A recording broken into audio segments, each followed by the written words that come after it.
Three, two, one. Hello, everybody. Thank you for joining us. I, as always, am Lio Convoy, and I am joined by two good friends of mine. We have Michael French from RetroBlasting. Hey, thanks for having me on the show, man. I always love talking with you and just being on Lio Convoy Reviews. Thanks. And we have my friend Tony Roberts from Analog Toys. Hey, yeah, thanks for having me on as well. It's probably the first time that I've chatted with both of you before, but it's the first time we're. I was going to say three-way, and that's wrong, isn't it? A three-way, the three of us together. So, I mean, if it has to happen, I can't think of two other people. Oh, Lord. We're getting off to a horrible start. Anywho, for some background here, most of my viewers know who Michael French is. I've spoken about him on the channel. I've had him on here as John posted a couple of years ago where we talked a similar subject, but Analog Toys, I think I may have mentioned him in one or two videos, but all three of us have been in, for lack of a better word, and I don't mean to appropriate military terminology for something as mundane as toy collecting, but we've been in the trenches of several bits of nonsense, from the repro goons to sail barge nonsense to just general, well, Tony, they banned me on Facebook for 30 days because I made another grown man really mad at me. So, all right. So, real quick, I want to thank, of course, my patrons, and I want to thank Jody from Gen X Toy Geek for the super chat. I really appreciate it. He says this one should be very interesting. I hope it will be. We have my adopted child Opal in the chat. She is currently moderating, just in case anybody gets stupid. I don't think they will, because in my channel, I'm not a passive channel runner. I am very aggressive, and I will engage my audience one way or the other. So the topic today is about modern toy collecting and a lot of the nonsense we've all had to deal with because, again, we're a bunch of old guys. There's none of us that are going to be shy about it.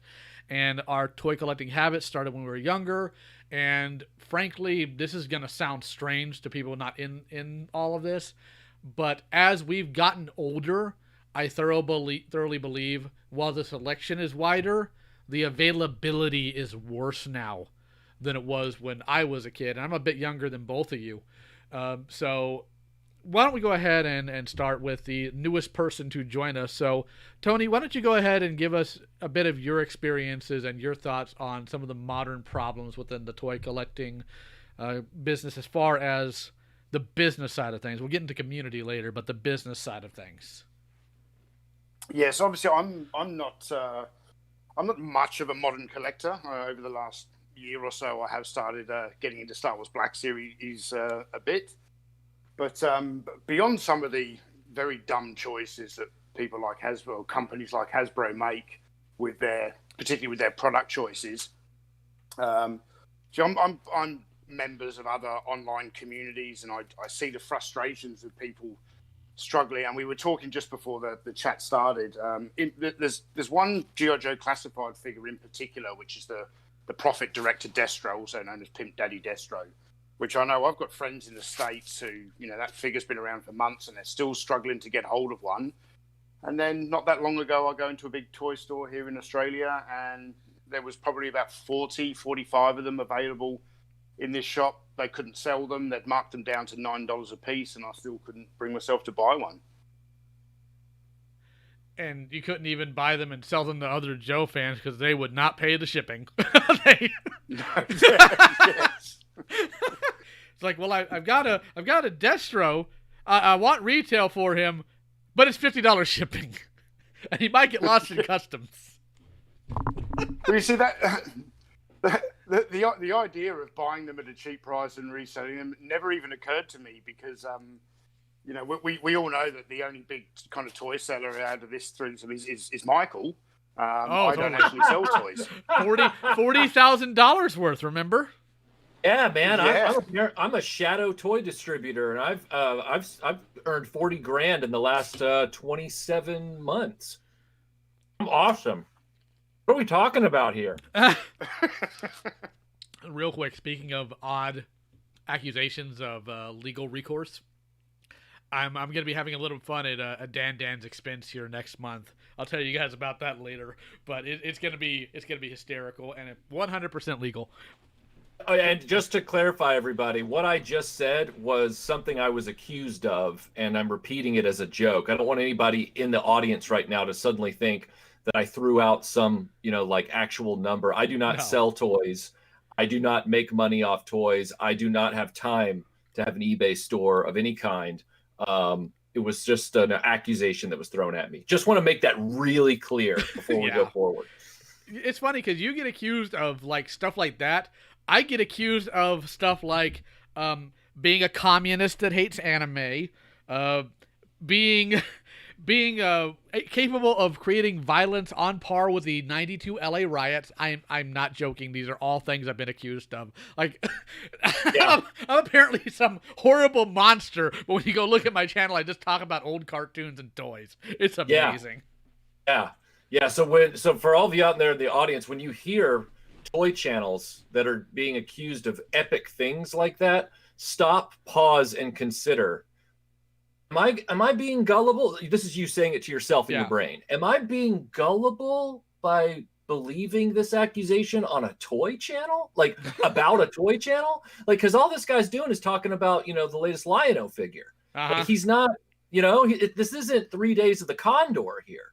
Like, so yeah, it's wild out there. But yeah, what Tony was saying about the Destros, it's, Tony, it's equally wild given that particular Destro was so rare at distribution here in the U.S., worse than other typical Hasbro figures. It was a chase figure. I mean, all of the G.I. Joe classifieds are basically chase figures because of poor distribution, but that one in particular. So to know that a whole slew of them just showed up at a store in your part of Australia, what is Hasbro doing? Like, what does that say? And it wasn't just my part of Australia. Stephen Jubber from G.I. Joeberg, he's on the East Coast, like couldn't be further away from me. And the exact same thing happened to him. He went into a toy world in Brisbane somewhere, and he stumbled across 30 or 40 of the same figure. I know other people who found them down in Melbourne. I think Hasbro just shipped like 99% of their profit-directed Destros to a country where there isn't a big G.I. Joe collecting community. Wow. See, this reminds me, if we take the Wayback Machine all the way back to 1996, when the second or third wave, I think it was the third wave of Power of the Force 2 Star Wars figures were coming out. It was the wave with Lando, the first modern Lando. And I had found every other figure in that wave, TIE Fighter pilot, Yoda. Couldn't find Lando. Like, nobody in the United States could find Lando. Coincidentally, that summer, 96, I went on a abroad trip with my English class back to London. And we were going to do the whole, Stratford-on-Avon, Shakespeare thing, which I'd already done living in England, but I was taking the opportunity to just go back because that's my jam. I like Britain. So while we're back there, I found Lando Calrissian on card, 5 deep, in every single Boots I went into. I'm not even kidding, man. Every single one. And I remember sitting there going, this is messed up. And so I just bought them on, multilingual tri-logo cards. I broke out one, pulled one off the package while I'm sitting there in Stratford having lunch with my classmates. They're like, what are you doing buying Star Wars figures here? And I'm like, you wouldn't get it if I tried to explain it to you. And so when I saw your Destro thing, I was like, my God, it's the Lando Calrissian situation all over again. Couldn't get him the summer of 96 in America. Couldn't find him. It's insane. Well, the funny thing... go ahead. Sorry, go ahead. No, you go ahead. I was collecting Power of the Force at the time as well, Power of the Force 2.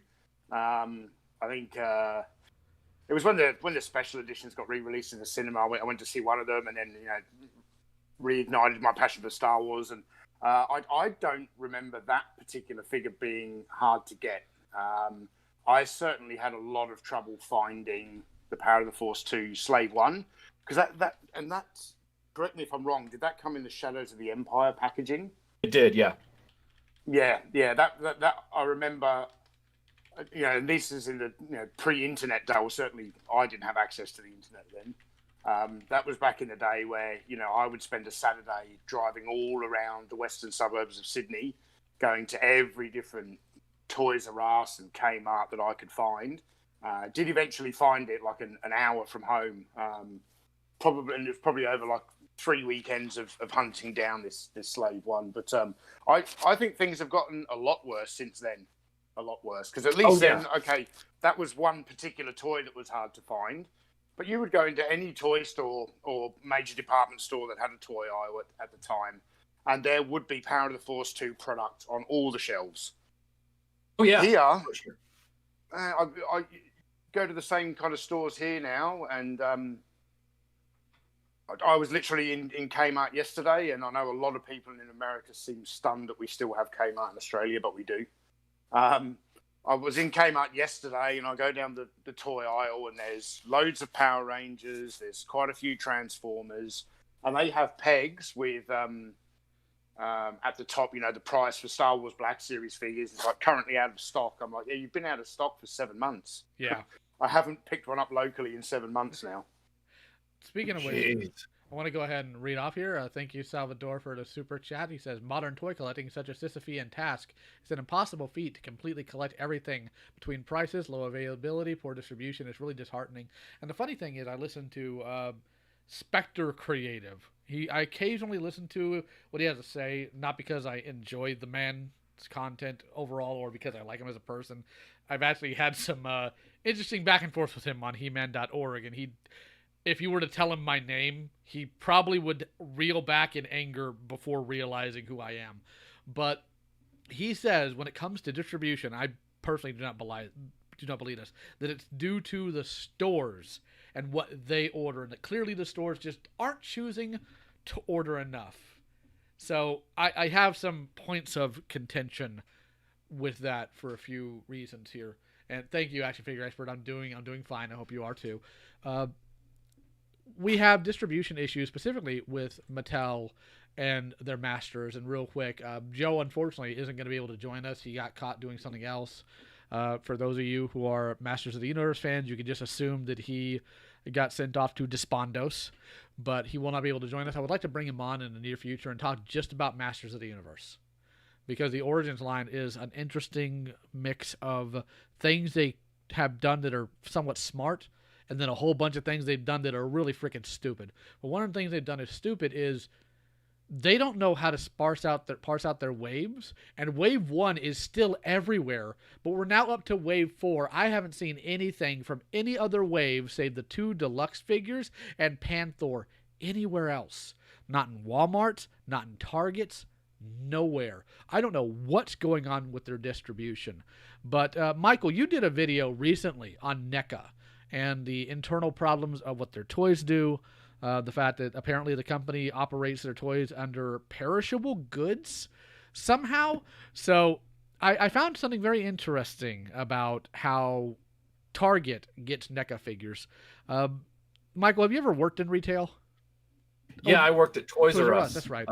In high school. Yeah, yep. When Hasbro sent in their Star Wars stuff, because, Hasbro ate Kenner, they just shipped it straight to the store in a massive trailer, right? Toys R Us did have occasional trailers that were like grab bag trailers, where there was a mix of products on there. But like summer, I was working there the year 1997 of the special edition release in theaters, and that was when Hasbro's toys were just shipping, cases and cases of action figures directly to Toys R Us's so that they could fill out that feature area right at the front when you walked in. It was a big Star Wars themed thing with a big Millennium Falcon. So in those instances, I know for a fact Hasbro was doing direct shipments to each Toys R Us.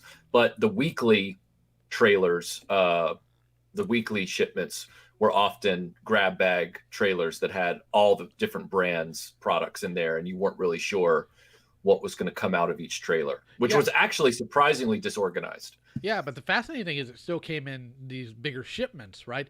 NECA, from what the people at Target have told me, they're brought in by individual vendors like you would Coke or chips. And they just show Really? up. Yeah, they just show up with a cart that has NECA figures. They stock the shelves and then they go. They don't keep track of things on an ordering or possession aspect as much as other things. There are times they still do, because obviously you can use DCPI to find out what's available. But that's why the shipment is so sporadic with NECA stuff, apparently. And Well, that's funny that you bring up Coke. It also sounds like the people that deliver the big bottles of water for the water dispensers in offices. Coke, water, and NECA are all perishable goods. correct. So, yeah. So maybe that's something to look into. Maybe that's one reason why they're considered such. But anyways, don't want to derail too far on that one. But when you look at the area of Target where the NECA stuff is, you can always find the Godzilla stuff 9 times out of 10.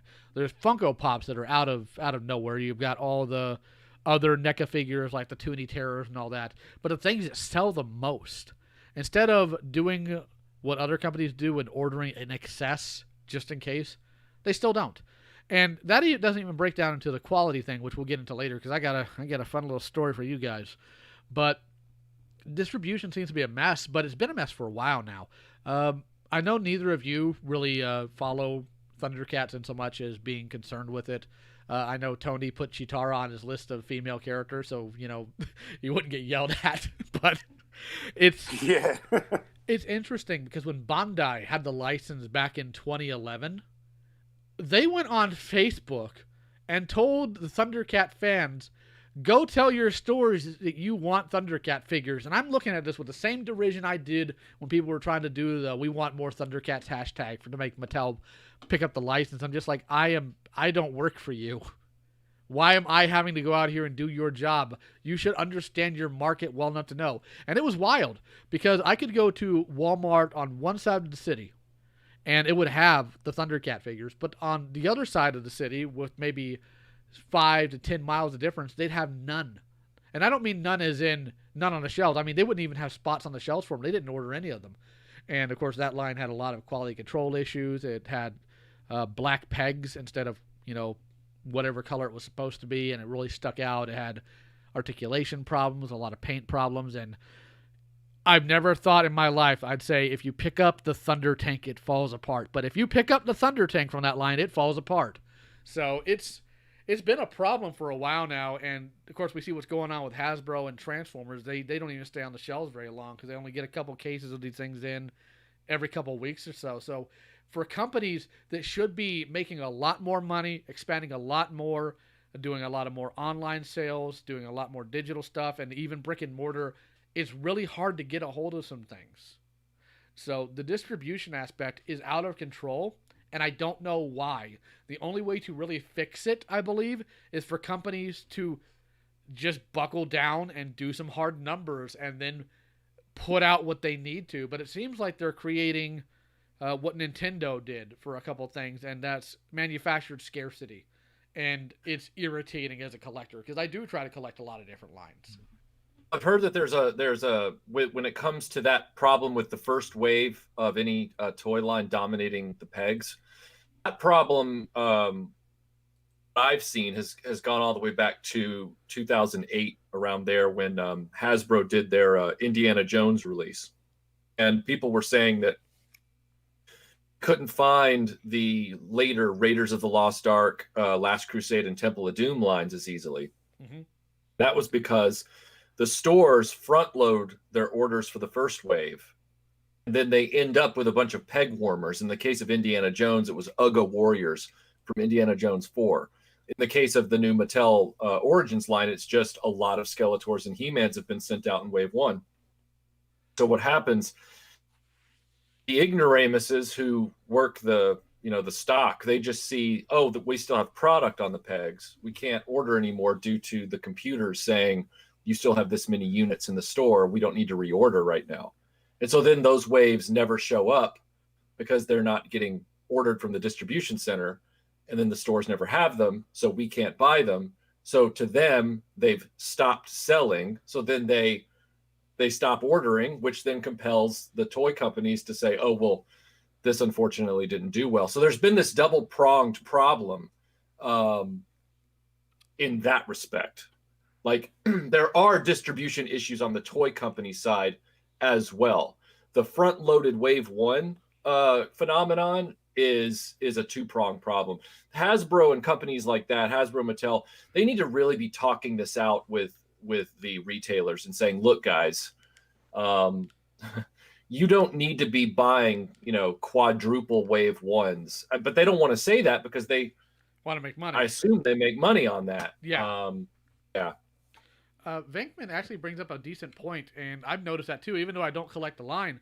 McFarlane Toys don't seem to have the same issue a lot of other corporations do for getting out toys, because I've seen modern releases from McFarlane stuff sit on shelves until people just were able to show up and buy them instead of people rushing to get them and them being completely gone forever. So that's true. There are things I see people get super hyped for that I'll go to Target looking for, lately Studio Series Leader Class Grimlock, and I see the Dark Knight's death metal motorcycle. I'll see all the different evil Batman variations they've had out there. So McFarlane seems to be doing okay in terms of distribution and people liking the products. I'm not a fan personally, but to each their own on that. That's an extremely subjective thing. But there's just a lot of problems here, and part of that is how these corporations also interact with these stores. Like, I got super lucky finding Earthrise Thrust. And the reason why is because I initially did a pre-order on Target's website. But what Target does is they'll change the pre-order date, and you have to respond to that change and approve it within a certain amount of hours, or they just cancel your pre-order. So what they've done with other people is they'll send out the email at like 3 a.m, and if somebody doesn't respond by 7, they just cancel it. That's insane. So that figure specifically was off. I don't know what it is recently because I haven't needed to look. But when I looked on secondary market, it was going for about $120, $130, and it's a $30 figure. So it's creating an absurd amount of scarcity because even online, they can't stand by their numbers. I actually pre-ordered months ahead of time the Scare Glow for a Masters of the Universe Origins. Walmart just canceled my order outright. So they can't. Yeah, Pixel Dan did a whole video about how Walmart just cancels orders. When Pixel Dan can't get something, there's a problem. And he was talking about, I think, the Ghostbusters exclusives at Walmart. But yeah, they'll just cancel your order after you've already pre-ordered it. It's crazy. I'm starting to understand why Tony just collects vintage. Because vintage is easier to get. Ooh, that's hard. I've seen people going around now. I'm going to come back to the G.I. Joe Classifieds line again because I've just seen so many people frustrated. But they did the Cobra Viper. I think maybe that was a Target exclusive, and that thing's already selling for $100. Like, God knows what that's going to be worth in the future. Like, these seem to be rarer than Vinyl Cape Jaws. Huh. That's wild, but I'm going to go ahead and use that specifically because I got a story to tell to transition to talking about the problems within the community, if that's okay with everybody. But, okay, So I've been hunting for the newest Transformer stuff because that's what I do. Thankfully, websites like BrickSeek have made it a lot easier to find out what's where if they can.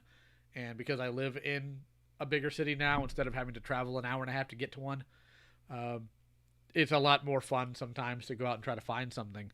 But every time I go to Target and I pull somebody by, I'm like, hey, can I get you to look up at DCPI? I see the light leave their eyes. And you know what they ask me?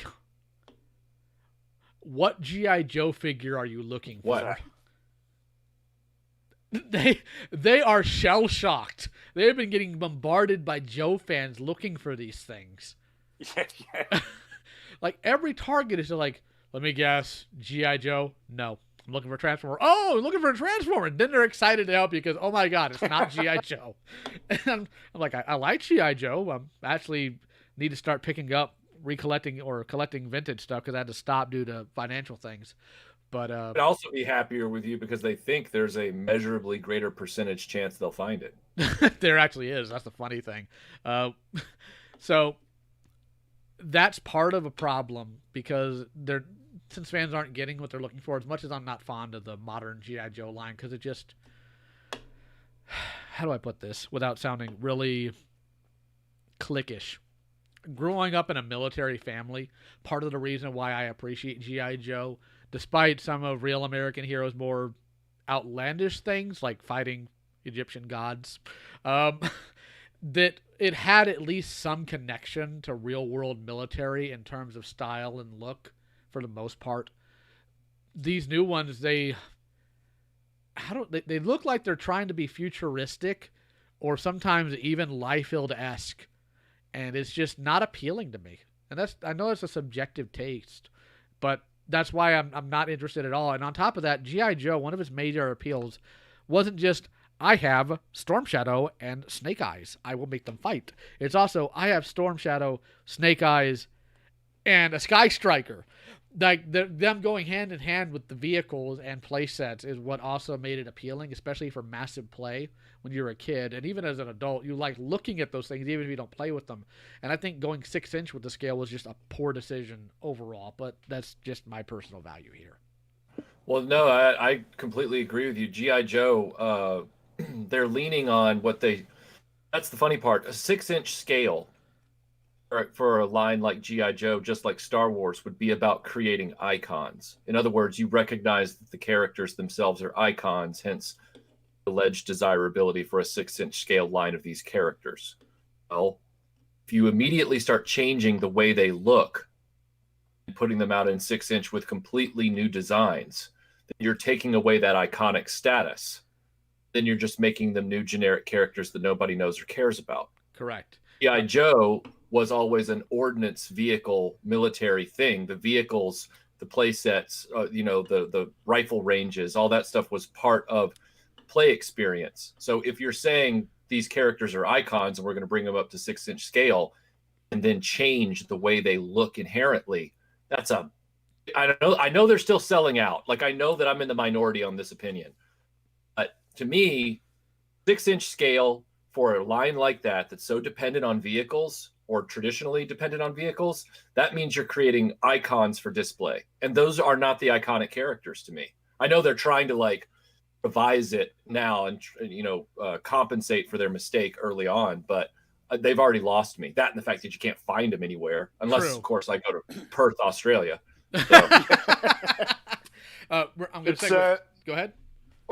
Although we're just on audio here, there's no video. For the last however many minutes you've been talking, Michael, I'm just sitting here nodding my head in complete agreement with you. As far as I'm aware, I think the only vehicle they have done is a motorcycle for Baroness, which is a new creation. It's not, it's not the Cobra Ferret or anything like that. And yeah, I do. Hasbro does seem to have backpedaled somewhat, and whether they are listening to fans or I've heard rumors that there's been a change in designer on that line or something. Some of the stuff that's coming out since, like the Firefly and the Viper, they're a marked improvement on that first wave. Right. But that first wave was such a slap in the face. It just tapped out. Like if you did not have G.I. Joe written on the box and you were just presented with the roadblock figure, you would have no idea what it was. I would have thought it would be a Fortnite figure or something related to a computer game, Yeah, that's what definitely.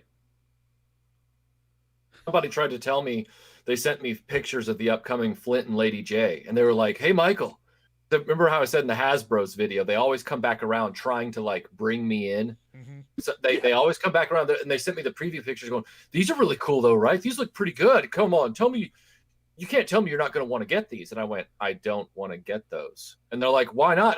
They look great. I said, because the entire first wave is completely messed up and you can't find any figure no matter what the wave. So why am I going to jump into this when iconic characters like Duke, Snake Eyes, Roadblock, and Scarlet look like garbage? And God knows how long it's going to be before they update those. So no, I'm out. My friend Carl was in the chat, and he just said something I think Michael will appreciate. G.I. Joe Fortnite skins win. Yeah. Yeah,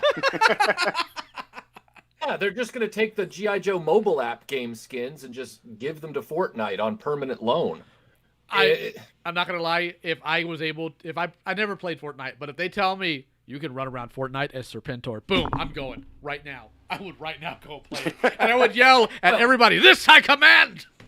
Well, yeah, I would totally do that too, because I feel like I'm supporting Fortnite rather than supporting Hasbro G.I. Joe at that point. It's a benefit for Fortnite more than it is G.I. Joe. So, yeah. Yeah. And then you're going to have the kids, what is this G.I. Joe thing? Only, you know what I've noticed, guys? Only like 30 and 40-year-olds who play Fortnite actually play Serpentor and these other characters. It's weird, right? Yeah, it's weird, man. Bunch of boomers. But I accept wholeheartedly the title of Internet Boomer I am given. There's authority to it, doggone it. I'll tell you about all the cartoons back in the day. But yeah. Let's learn you some, son. Let's learn you some. But to go real quick, segueing back to the corporate problem, one thing I did forget to touch on that everybody in the chat has brought up one way or another, exclusives. Words cannot describe how much I hate exclusive, especially when it's not even like, here's a repaint number 25 of Optimus Prime that you do not have yet. It's always a core character. They have done, specifically Earthrise, and I do love the new Transformer line despite some of the monetary problems to it. But they made Ironhide, Prowl, Thrust, Dirge, Ramjet. All of these are exclusives. Amazon or otherwise. Yeah, I remember a few months ago, we had a variant of the Classified's Cobra Commander who was in the correct uniform color. His uniform was still all jacked up, but the color was correct for the original character. That was the exclusive. The other one that looked like Sergeant Pepper, he was apparently general release. But the correctly colored one, exclusive. I remember thinking, okay, you know what? Hasbro's done. Put a fork in it. They've just got corporate flax running all of these properties. They have no idea what they're doing at this point. They're using some sort of weird counterintuitive playbook that doesn't work for toys. It may very well work for frozen fish sticks or, you know, car parts or whatever, but it does not work for toys. They don't understand collectability. I've got Opal in the chat also raging because Opal is a big fan of the video game Five Nights at Freddy's, and Funko owns the license for the toys there. And she's saying Funko does the exact same thing with the stuff her generation likes that these companies do with our stuff too. So that's pretty indicative of the fact that it's not just the old people's properties that they're doing this. Oh, yeah, no, it's a corporate playbook thing.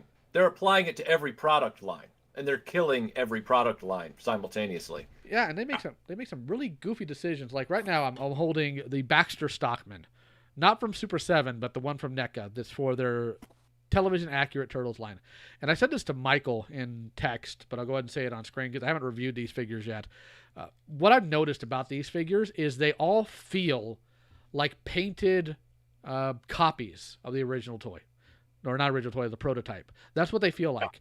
And the thing is, because they're trying to go too inaccurate, instead of molding things in the correct color, they just put paint on everything.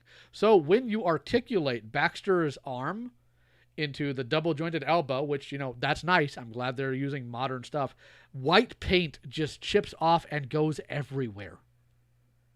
Everywhere. Oh, that's Bush League. That's bad. I don't know why they feel the need to paint all of these. And, you know, I get the fact that there are, like, hard black lines on him to simulate a cell-animated image. But it's just really bad design. And I showed you some pictures of the Krang figure, and it is an absolute mess. Yeah, that was what I held off buying the tune-accurate NECA April O'Neil. Because I've always loved the character of April O'Neil. And so when I saw that they were coming out with a tune-accurate April O'Neil in the NECA line, I thought, oh, I'll get that. Well, I saw it finally in-hand pictures. And it was what you're talking about. It was painted, like caked on paint from head to toe, with hard black line accents all over the place. And I'm like, that looks like some sort of hard copy prototype. It doesn't look like a fully finished manufactured product. Yeah, and I'm surprised you saw anything of her. I'm still trying to find her.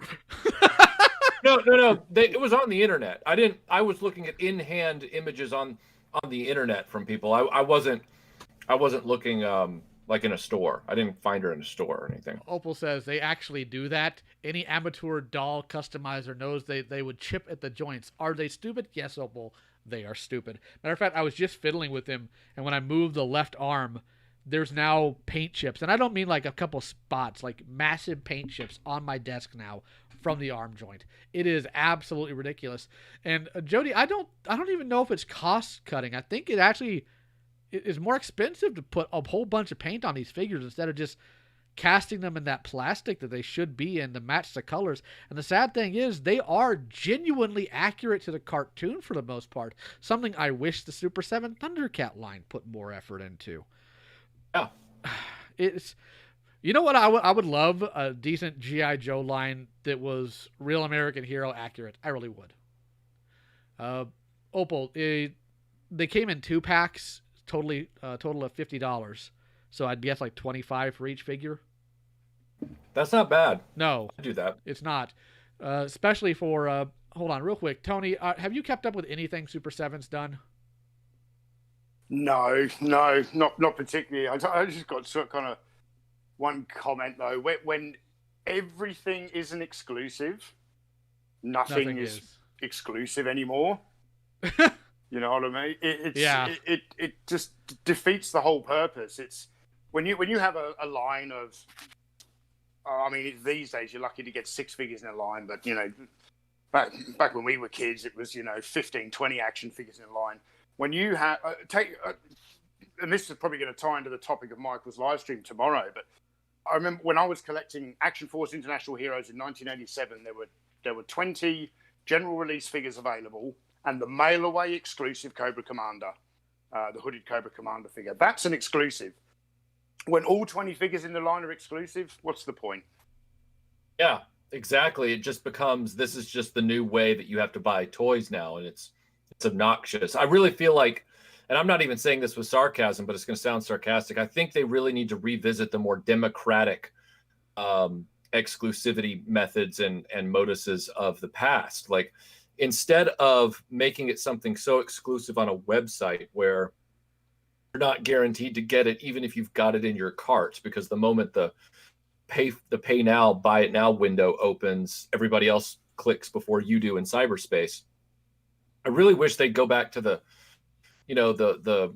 method where it's like, look, you got to collect 5 proofs of purchase, and they're all in the bottom of Fruit Loops boxes. So the first person who can eat 5 boxes of Fruit Loops has the chance of getting this thing. I mean, that was annoying, but guess what? I got my Han Stormtrooper action figure. Like it wasn't something where it was sold out when yeah, totally. I mean, yeah, but it was type whatever that went away, after a few months of me not eating sugar. But yeah, like I wish it would go back to something a little more democratic like that. Like, something where, and I get it. Like, it's very likely that Lay's potato chips or Pepsi, they don't want to do toy offers anymore, probably because, like, guys, you couldn't sell, water to a person dying in the desert at this point. We know your track record. We don't want to pimp your products for you at this point.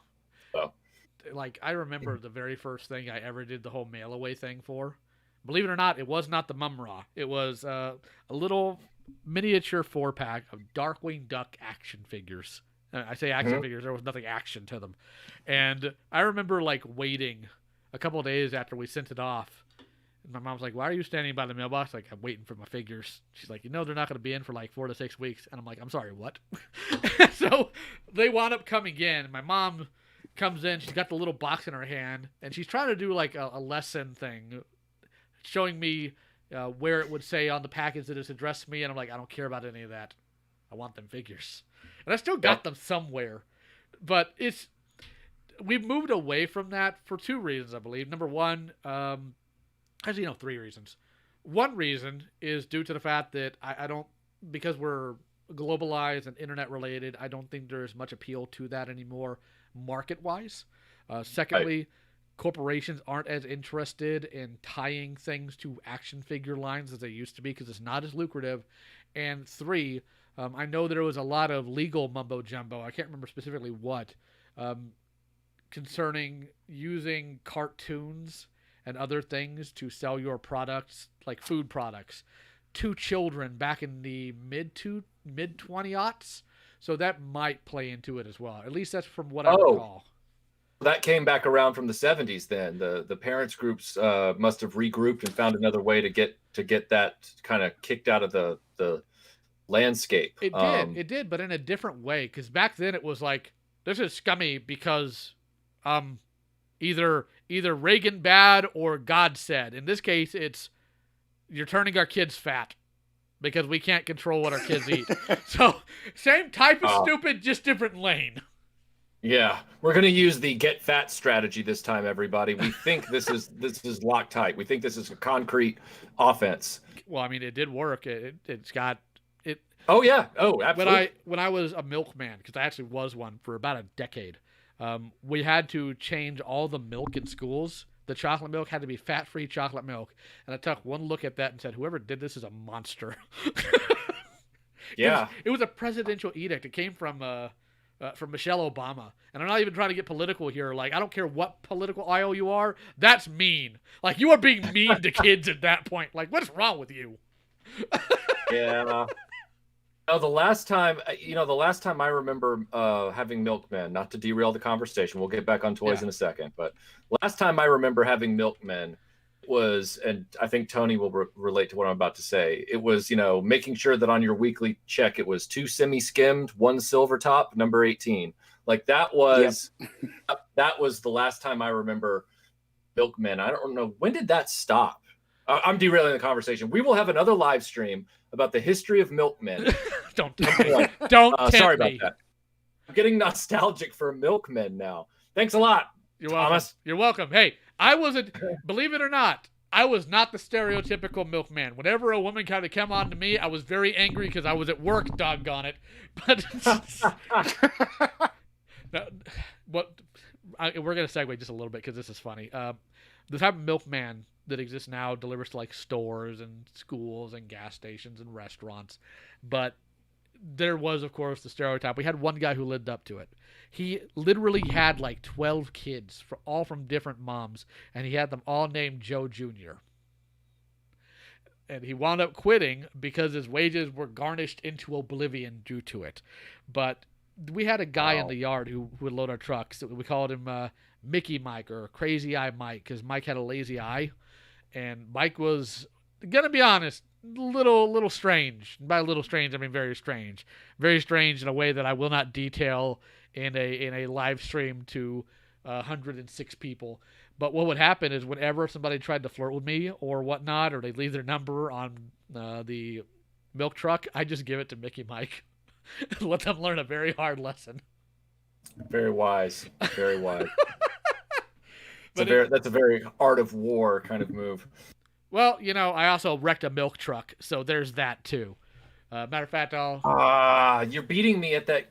You're beating me at that scavenger hunt bingo thing of life. It's on my list. Wreck a milk truck, and I haven't checked that off yet. Here's what I'm gonna do. I'm gonna go ahead and, is it in memes or is it random? Let me go ahead and, it's under wreck. So let me check here. I'm actually gonna post the vehicle wreck image because of course I had to take images and I had my phone with me, so that's what I had to rely on. I'm going to post it in the chat that we're in so you can see the nonsense I had to deal with. If I can find a doggone thing, I'm going to have to hit up my friend and ask him, hey, send me the image that you torment me with. Let's see here. Well, while you're doing that, Thomas, I'm going to have to tap out in about 5 minutes or so. I've got my own live stream coming up on the hour. But I just want to make a comment about the community, and once again I'm falling back on G.I. Joe Classifieds because it's probably what I've kind of followed in social media the most. But I'm sure within the last week or two, I've seen a lot of photos posted on social media where Hasbro are reintroducing that first wave of 4 figures, or certainly the Duke, Scarlet, and Roadblock, and they're repainting their repaints. What astounds me is how excited the community gets. Oh, because they look so good, and you think, yeah, but why didn't they just get it right the first time? And even with the repaint, they still haven't changed the weapons. They're still crap figures. At the end of the day, with everything being so hard to get, so exclusive, it's almost as though Hasbro make one-off customs and put them out. It's not mass manufacturing. They're just making customs for people and now repainting customs. And but I just don't get sometimes the community response to it. They get all excited about a new repaint of Scarlet when it's still the same crappy figure from the first time. They've just changed the colours. What did you refer to her as, Michael? I think the original Scarlet was Alita Battle Angel or something. Yeah, it was something like that. It was, I think I did a post about it, or maybe it was in the video rundown I did. But yeah, she looked, video, yeah, she looks like Alita Battle Angel or something along those lines. Yeah, it doesn't look anything like G.I. Joe. And yes, I know everybody that Lady J finally looks on point and Baroness looks better than Scarlet does. But guess what? Have you found him? Because unless you're on eBay and you're paying 3 times the price if you're lucky, there's no point in getting involved in that line because they're so frustrating to try and track down. Dude. And that reminds me, because I want to make a point here. Like 15 years ago, when Transformers Energon was on the shelves, there was a character named, I think, Overload that people really wanted, and it was bought out so quickly by scalpers that one guy made a comment about that Overload. I thought that was an eBay exclusive. And it's killed me ever since. It's killed me ever since. Yeah. Wow. It's not wrong. I mean, Amazon figures and GameStop figures exclusives might as well just be eBay exclusives at that point. I get messages a lot from people for both vintage and modern asking me, where's a good place to like go buy X toy? You know, sometimes it's Ninja Turtles, sometimes it's He-Man, sometimes it's Star Wars, sometimes it's Transformers. And I'm like, look, this is going to sound really cynical, but 99% of my purchases are on eBay. Every now and then Amazon might have something modern that I need. Sometimes even something that's a few years old by a third-party seller. But eBay is where I go. And they're always like, well, I'm trying to find it, for like a more reasonable price. And I'm like, we are not living in reasonable times as toy collectors. We are not. Yeah, you have got to let go of this idea that toy collecting is going to be like it was in 1993 or 1994. Those days are gone. They're never coming back. And you either want the thing really bad or you have to divorce yourself emotionally from wanting it at all, which is what I do 85% of the time. Which we'll get into here shortly. I think these days, if you want quality distribution or good customer service, you need to go to a fan maker like Stan Solo or an independent vintage toy seller like Matt Swafford of Reclaimers Vintage Toys to get customer service, because you're not going to get it from a corporation. Absolutely. And if you'll give me a second here, Opal wanted to make a point here. So I'm going to go ahead and bring some images she brought to me about some of the nonsense that goes on between between initial release and exclusives. So let me go ahead and pull this up here. I know it's underneath or above the border, but we're just gonna have to roll with it here. Okay, so again, she's a big fan of Five Nights at Freddy's. So on the screen now, you'll likely see on the left-hand side of the screen, if you're facing it, that's the original release of the toy. And on the right-hand side of the screen is the exclusive, and the differences just seem to be in paint of the head sculpt. Wow. But okay. they go. This is, again, that's just pointing out that this is a common problem throughout every generation. And in answer to your question, Vinkman, it is an animatronic, happy singing pizza thing that is possessed by the soul of dead children. I'm not joking. That is what this game's about. So you're right. It is. It's called Nightmare Chica, Michael. Just so you're aware. So it's not just a clever name. No, it's just what it means. But yeah, they're doing this with everything. And I've never owned a Five Nights at Freddy action figure. I'm pretty sure my wife would strangle me if I did, because that thing terrifies her.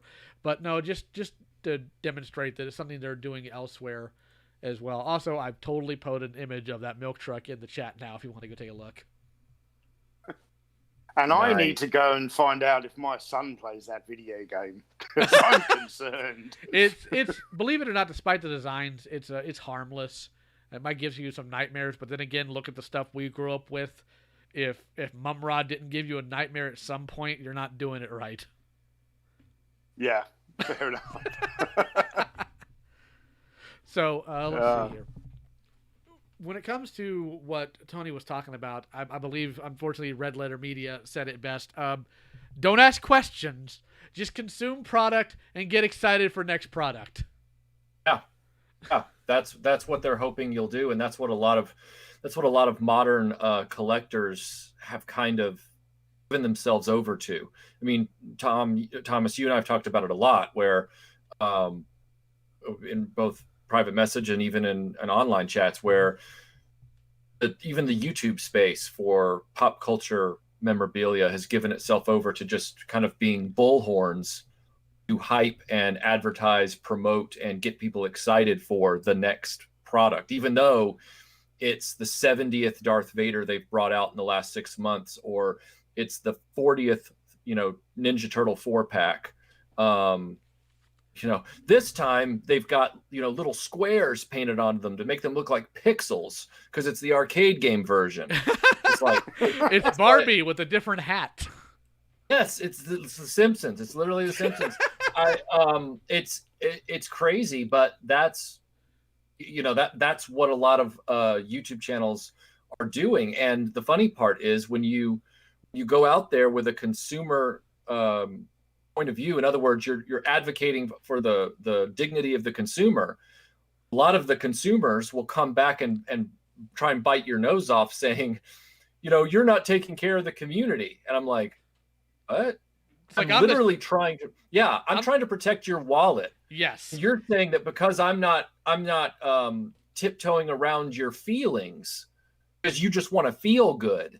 It's like, what makes me feel bad? When I feel like I've been taken for a financial ride. Correct. Real quick, Bombastic Blake says, I saw Tetsuo's transformation in Akira before I saw Mumrod. That gave me nightmares. Well, yes, I'd imagine that's not made for kids, but you're not wrong. I want to go ahead and, because I know Tony's going to have to go here shortly. I brought up Super 7 earlier and I got completely off topic because that's what we do here.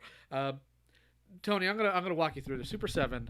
They announced in 2019 that they got the license for Thundercats and they were going to move forward with it, and they announced Wave 1 for pre-order. That was in August of 2019. Do you know when they shipped the figures? No. September of 2020. Wow. It gets worse. You know when Wave 2 is coming? 2022? June of this year. Yeah, right. And Wave 3 might appear before Wave 2. Oh, that makes sense. And at the time, they're still trying to buy new properties. They're trying to get Silverhawks off the ground in a bit. They want to get a hold of Bravestar and Thundar. They want to make a Thunder Tank. And here's the flaw. Here's a major flaw that I've noticed. Not only Super 7 is doing now, but Warner Brothers has done consistently. And this might upset people, but I'm an arbiter of truth when it comes to this stuff. I'm not here to play favorites as much as I love Thundercats.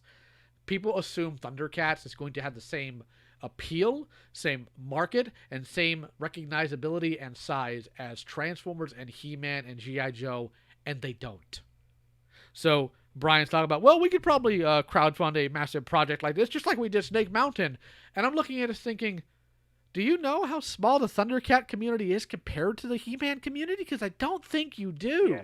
He-Man community will fund that in a heartbeat because, well, number one, they're plastic crack addicted. Secondly, they're massive. They are massive. They're not as big as the Transformer community, I don't think, because Transformers has never stopped. But Thundercats is so much smaller. And not only that, the website thundercats.org, which should be acting in the role I am as an arbiter for the consumer, they're not. They're acting as hype men for Super 7. They're not holding them accountable. They're not saying, hey, what are you doing? Where are the correction packs for Wave 1 that you guys screwed up?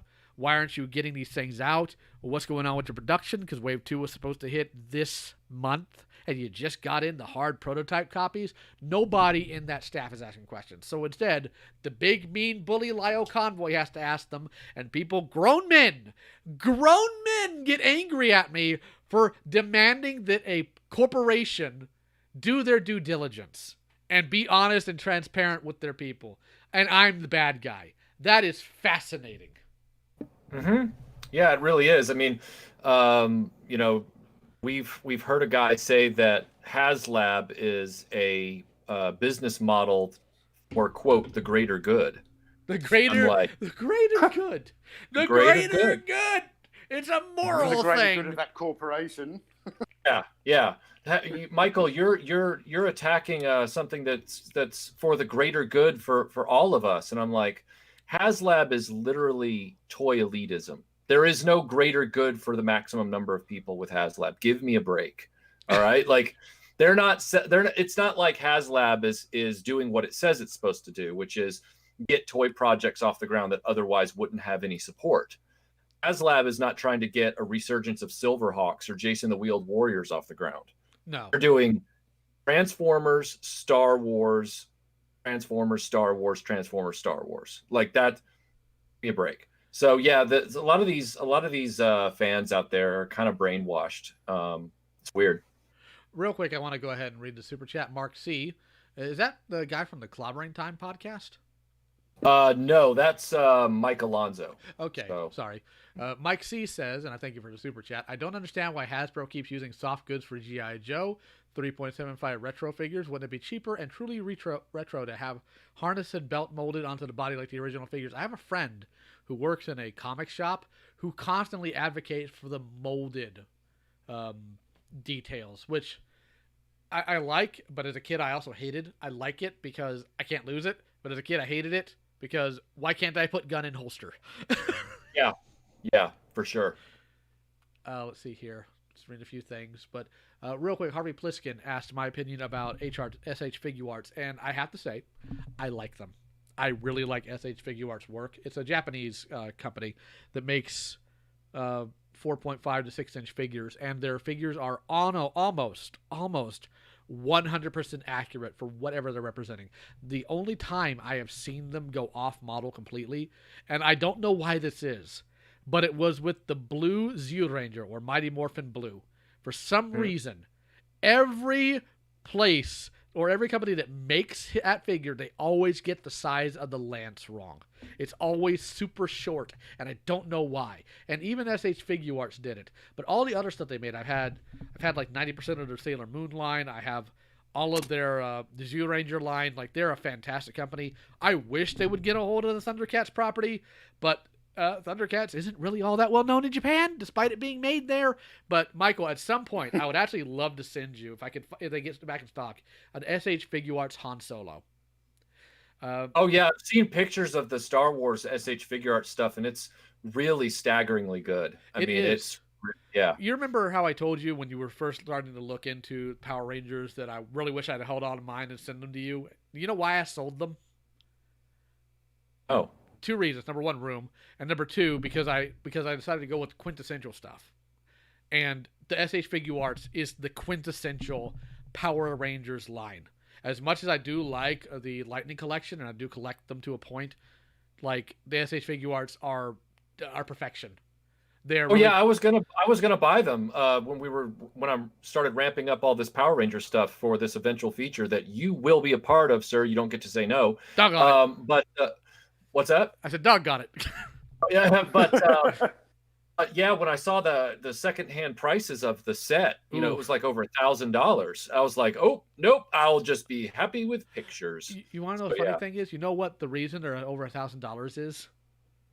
The yellow and pink Ranger, specifically those two. Everybody else you can generally find between like $50 to $100, but those two go up to $300-$400. Why? They were all... For Yellow Ranger, it's because in Japan, as you know, because you've been watching Zyuranger, the Yellow Ranger was a dude. So the American release was the female body for the chest. So it's a variant. It's different. And the Pink Ranger, she's really popular, so she sold out, and they stopped doing, from what I understand, and Blake's in the chat, so he could probably correct me, because he's the big Sentai dude that I know. I think Figuarts ceased production of Super Sentai for whatever reason. So now they're out of print. So that's why. Ah, okay. Fair enough. And now that you've educated me on Power Rangers, I had no interest in, I just want to say, Thomas, thanks very much for having me on the show. I'm going to have to tap out now, It's a pleasure to have you. We'll have you on to bully somebody next time. Oh man, this has been an absolute blast. Let's definitely get together and have a three-way again. It'd be great. I'll catch you later, man. Hey, Tony. All right, you take care, guys. All right. Bye. Now let's see if he can figure out. There he goes. Aha, he got it in one. My wife sometimes struggles with knowing how to hang up these calls. But let's go ahead and get a little bit into some nitty-gritty stuff here. All right. No, AllSpark TV, it is not just over. We're actually kind of in the middle of it, so you came at a good time. All right, so somebody asked about Mafex figures. I only have one currently, and that's the Mafex Hush Batman. I haven't been able to mess with him much, but while cloth goods are not, I guess, the best for retro lines, I love them in modern stuff. Like, for all the grief I give Super 7... hold on. Wait. Oh, there it goes. Excellent. It said no data for a second on stream. Like, wait a minute. For all the grief I give Super 7, the cloth goods robe on Mumra is a beautiful addition. I'm not even overselling it. I think I love cloth good. I love it on the Mafex Batman because I hate plastic capes. I'm sorry. I really hate plastic capes. I'm not a big fan of plastic capes either. I prefer cloth goods myself. And I know that I'm in a rarefied group there. There's just this big obsession with plastic and rubberized capes for some reason. I've never been a fan. I've always just liked them.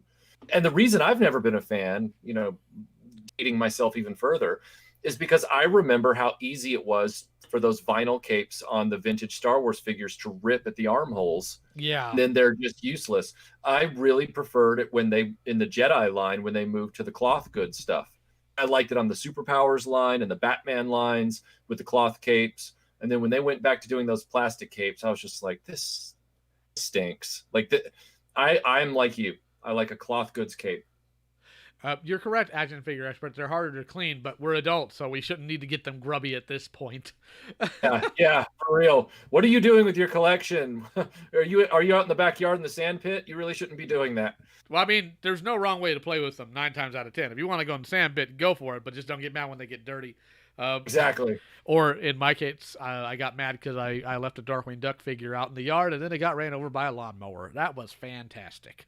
Well, cloth cape or plastic cape at that point, nothing's stopping that lawnmower. So. Oh, it didn't. It didn't. But I don't know if I've ever told you that story before. But my neighbor who ran it over collected his parts and put it by a tree, and I was able to find them, and I was devastated. But at the point I also had a Headmaster Transformer named Fangry, and Fangry, because of when I got him, I didn't know what a Headmaster was. So when we took the figure and his weapons out, we didn't know there was a head. We threw the package away, so I had a headless Fangry. I stuck Darkwing Duck's head on it, and it fit perfectly. That's impressive. I had a RoboCop Darkwing Duck. It was horrible. You had to have imagination, though. Yeah, I mean, you have the technology. You can rebuild him. I did. It was still horrific because half his beak was cut off, but he was back with a vengeance, and he had an actual gun this time. I was fortunate in that a lot of I had a few mishaps growing up. Like occasionally a figure would lose an arm or something like that, but not out of abuse or anything. But most of the time, my toys, stayed intact. And maybe that's actually for the worst of it, because I only have 1 or 2 examples of that happening. They stick in my memory like a nightmare. If it had happened every Thursday, maybe I wouldn't have so many issues about toys now. I don't know. Well, I don't know, but back on the topic here. When it comes to how our community responds to these things, unfortunately, and I still need to do it. I got a whole bunch of videos I need to do eventually. So, my channel's not going to run out of content anytime soon. I think part of it may come down to an addiction, right? They're addicted to the high, and then they get the figure, and then they're okay for a while, and then another figure gets added, and they're like, I need that. And then it's like purchase therapy. You want the new thing, and the high comes from that box on your front doorstep or walking to the register with that new find. Then, Melinda always jokes with me. She's like, there's only she said, Michael, she said, in the 11 years we've been together, She's like, I can only think of maybe 5 things that you've ever acquired or been given you continually refer back to or continue to interact with or anything like that. I'm like, yeah, you're probably right. To a certain degree, there, it's the same endorphin rush purchasing something as it is posting on social media and waiting for the replies to come in. And that's why I've consciously, I don't know about you, Lio, but I've constantly tried to reframe my perspective on this. I've said on videos before, you have to divorce yourself from the emotional need to have everything. You have to divorce yourself from the idea that having all the exclusives of a plastic figure line are going to make you more special or something like that. And also that your life isn't going to end just because you never picked up Battle Armor Skeletor's re-release at Walmart. That's not a deal breaker for living a fulfilled life. I don't know. I'm getting heady, but I think you know what I mean. I agree, and there are times I even have to restrain myself. Like, I really want this thing, but like my day's not going to change tomorrow if I don't get it. Especially when it's something really mundane or something that is kind of silly. Like, okay, I want to get the NECA April, but I don't. And you look at the prices, like, I want her, but I don't $150 want her. Especially considering it's only the April I'm interested in when it has a foot soldier next to it. Hold on real quick. People in chat have asked for something. I did a drawing a few years ago of the Darkwing Duck in Fangre's body, so I figured I'd go ahead and put it on screen for the people who have asked about it. No problem. It's so freaking goofy, but it put me through some hard times in childhood, knowing I had the Robo Mecha Duck of Vengeance. But I'm going to go ahead, now that people have seen that, it'll go away for now. I'd say check my Twitter for it, but that's still dead. So, yeah, it's some things that in specific collections, like you collect a whole bunch of vintage stuff. Like, you got a massive vintage collection. And I actually have a question about that later on here. But I have a pretty massive Transformer collection, as you've seen. I have I'd say 90% complete Thundercat collection, vintage. I have 99% complete 2011 Thundercats collection, despite the problems that toy line has. But I also like other things. So I like He-Man. So I got a few He-Man, or not a few. I have several He-Man related things from the vintage all the way to Origins.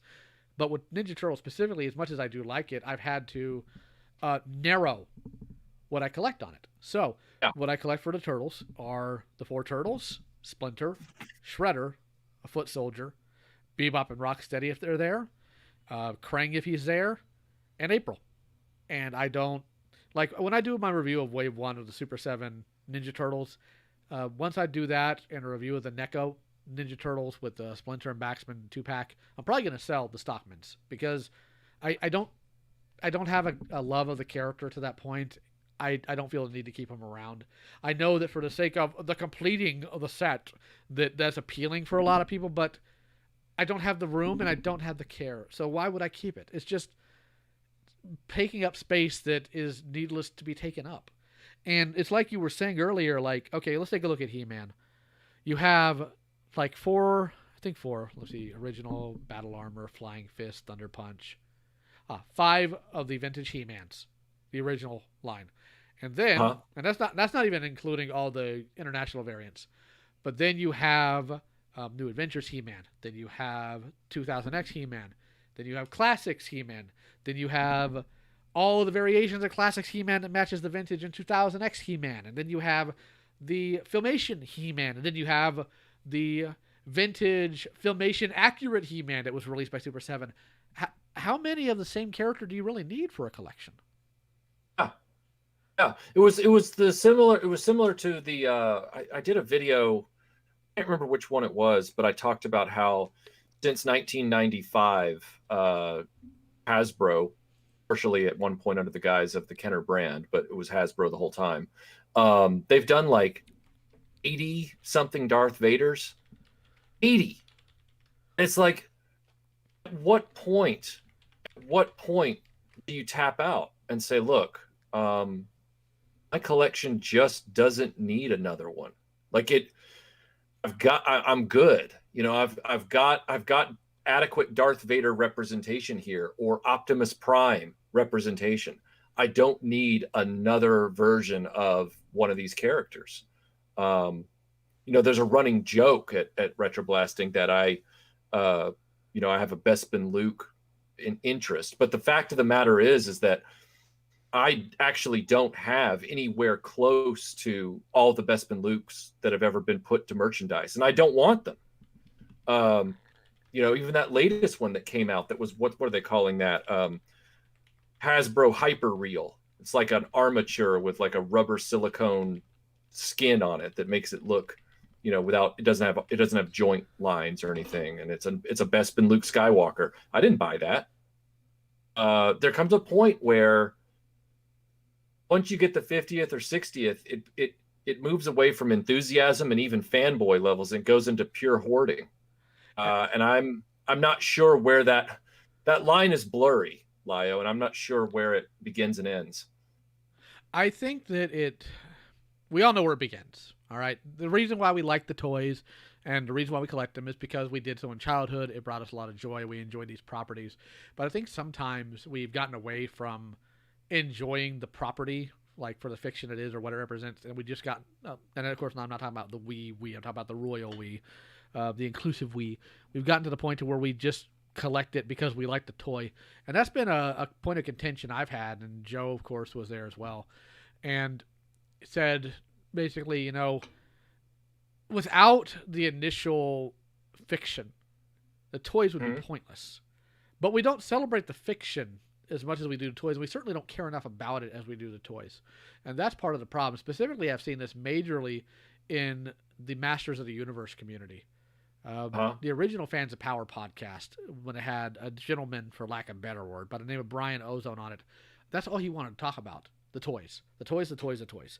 It's like, okay, but without you knowing who He-Man is as a person, without knowing his values, his morals, his character, or his purpose, the toy is useless. I mean, you can project whatever you want on the toy and make him whatever you want him to be, sure, but you could do that with a character that doesn't have a power sword that calls upon Grayskull. It's stupid. Yeah, it's kind of the attitude I've taken with a lot of the anti-repro people and the Hazlab fans and all that kind of stuff when it comes to, say, Star Wars. It's like, if you guys are running these groups that ban people and they kick people out for even bringing up certain things, and they harass and demonize other pages, and they threaten people, and they accuse people of all kinds of stuff, you are definitely not in the spirit of the mythology of the lessons that Star Wars was trying to teach. Similarly to He-Man, you've lost the plot, literally. The plot and what it's supposed to teach you is far more important than the merchandise. But you guys have gotten obsessed with collecting everything that has the logo on it, or you've gotten obsessed with some cult-like subset of merch with that logo on it, in the case of the anti-repro people. But it's all coming from the same place: blind devotion to a material ideal rather than a existential ideal. Correct. And it makes you wonder, would these people buy a used condom if it has the Star Wars logo on it, or the He-Man face on it, or anything like that? And I'm going to go ahead and get to this point because we got Motu Thunder in my chat. Motu Thunder has been very, very, very upset at me for a few months now because I dare speak out against what Super 7 does with the Thundercats Ultimates, and apparently that makes me not a true Thundercat fan. So let me lay out my value here, since Motu, you're apparently too stupid to know how to get a Discord account so you can come actually talk to me. So let me lay out what I'm going to say to you on the table. I'm not going to play the Who's a Better Fan game because you'd lose, first and foremost. And secondly, I'm trying to advocate for what is best for the consumer in terms of what they pay for in money, in terms of the quality of the figure, and in terms of accountability. You're not. You are a mindless consumer. As long as it is Thundercats, you think it should be bought. You, in my comment section, said and acknowledged that Brian Flynn lied to his customer base, but we should still buy it because at least it's Thundercats. If you actually valued Thundercats as a property and the values it taught, you would know that your dignity, your morals should rate higher than whether or not you get a toy. It's a toy. Yeah. And I've said this before, and I'll say it again. If somebody were to walk up to me and say, Lio Convoy, I have XYZ script, I have cells, and I have the original Thundercat story Bible. To get this from me, you must give up all but like the most emotionally attached you are to your Thundercats collection. I wouldn't hesitate. He'd have every single Thundercat toy I own, because to me, that is more important, because these were written by artisans, these were written by skilled creators, and people who had a passion for what they were doing and cared for it. Not just random plastic sold to make somebody happy for 5 seconds. And again, these things weren't made to last as long as they have. No toy creator in 1980, from 1981 all the way to 1995, when a lot of these lines finally died out, expected us to still have this. Yeah. None of them. Even when you ask Alan Oppenheimer, Larry Kinney, any of the voice actors from these original cartoons, you ask them, what's the biggest surprise here? And they will always say the same thing. I never thought anyone would still be talking about a show I did 35 years later. Mm-hmm. None of them did. And to address E.J. Johnston, are the scripts more valuable? I guess it would depend, but to me they are. And to me, it's not about monetary things. To me, it's about, and that's the problem I've always had with collectors. Well, if I do this, it'll be less valuable. Like, why? If you're collecting for value, you're not collecting for the right reason. Collect it because you enjoy it. And I have 5 scripts from the original show that were owned by Stephen Perry. They're in my closet right now. And for 3 of them, I've scanned and I've uploaded online. And the only reason why I haven't done the rest of them is because I haven't had the time. Because when you have something like that, something that is a cultural part of something everybody else enjoys, I believe it is abhorrent to just cloister it away where nobody else can see it. Because even if you were to put that out to the internet and look at it and everybody gets a copy of it, if you wanted to concern yourself with the value, I've still got the original. It doesn't matter. It doesn't matter. So there was a while ago that there was an auction on Yahoo Japan that had, Michael, a mass amount of production material from the original cartoon. I'm talking color keys, model sheets, background art, a whole slew of stuff that hadn't even ever been released anywhere else. And somebody paid $900 for it. And now it's sitting in somebody's basement. Yeah. It belongs in a museum. It belongs in a museum. Yes. Yeah. Yes. Yeah. Unironically, yes. So yes. Exactly. That's what we have a problem with. Brian of Super 7 got Thundercats figures Ultimates for the happy. No, I am not happy, Motu. And the reason why I'm not happy is because he has lied to you. He has overcharged you. And he has made figures that are not accurate, number 1, to the show that this is based on, and number 2, to the original production images he put out there. If you are happy with it, Motu Thunder, you're welcome to be. But to try to dictate that I should be X because of your value when mine comes from a moral stance and yours comes from some stupid little mentality of if it makes you happy, that's fine. Please never have children, because you are the type of father that will be dumb enough to let your kid stick a fork in an electric socket so long as it makes him happy. So please don't breed. We ran into a similar issue a few years back, just like this. And it was what you're talking about, Lio. It was the same thing, except it was about, if you don't go and see all the movies of a certain franchise, even if that series of movies is rolling donuts, then you're not, a true fan, or you're not supporting the brand, or the franchise, all that kind of stuff. And I'm like, look, first of all, I'm never going to, quote, support a brand. I'm never going to be a slave to a corporate brand. I'm going to walk away when the story is nihilistic or bankrupt or anything like that. And it's fool me once, shame on you, fool me twice, shame on me kind of situation. And I told them then, I haven't seen a Star Wars movie since Rogue One. Now, that means in the theater. Tim Witten, who's on my live streams, was so enthusiastically wanting me to watch Solo. And I watched Solo, and then I looked over at him with a blank stare and said, what do you expect me to say? And he's like, well, I just really love it. And I'm like, I thought it was boring. and I can't believe they use that much brown in the cinematography. But my point in saying that is Tim and people like that, who's a very good friend of mine, they can't believe, like, they see me, like, you're the Thundercats fan. They see me on that level as a Star Wars fan. So they can't believe that I'm not willing to just watch all of it. But I can see the writing on the wall with a lot of these story threads and production teams, and I know who the writers and directors are. Same thing with, you know, a Super 7 or a NECA.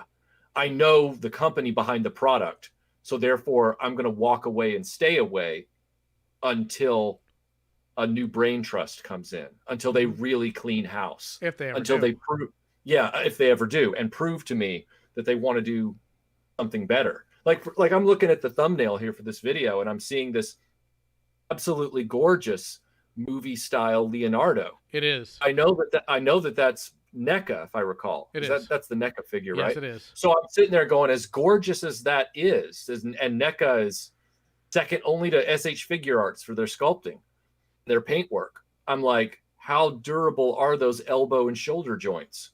You know, how good is that neck joint if I had it in hand? And am I willing to risk $50, $60, $70 for the privilege of getting that figure to see if it's gonna, fall apart on me? Here's a kicker. Believe it or not, the movie Leonardo in 6-inch scale, you know how much he retailed for? $25. Oh. Yeah. And I can't speak for everybody, but mine, the joints are actually good. So that's that's the first hardcore NECA figures I ever bought. So I can see why. Yeah. I agree with every criticism you have on the company. I acknowledge I've gotten lucky. I'm not dumb. Even before I started collecting anything NECA related for Turtles, a friend of mine, Mike Cozier, at TFCon a couple years ago, flat out told me, man, NECA has some problems. And he told me about disintegrating figures and snapping joints. And I'm like, oh my God, that sounds horrible. And I asked him, what's NECA doing to fix this? And he just laughed. He just laughed. I'm like, yeah. I see. Real quick, want to address Motu Thunder again. Do not buy Thundercats Ultimates, then you are stupid. I'll tell you what, Motu, why don't you let me know when you get a Discord account? I'll bring you onto this stream, and I'm going to slap the dog crap out of you. So let me know when you're smart enough to do that, then we'll talk. But let's see here. I had a couple questions here.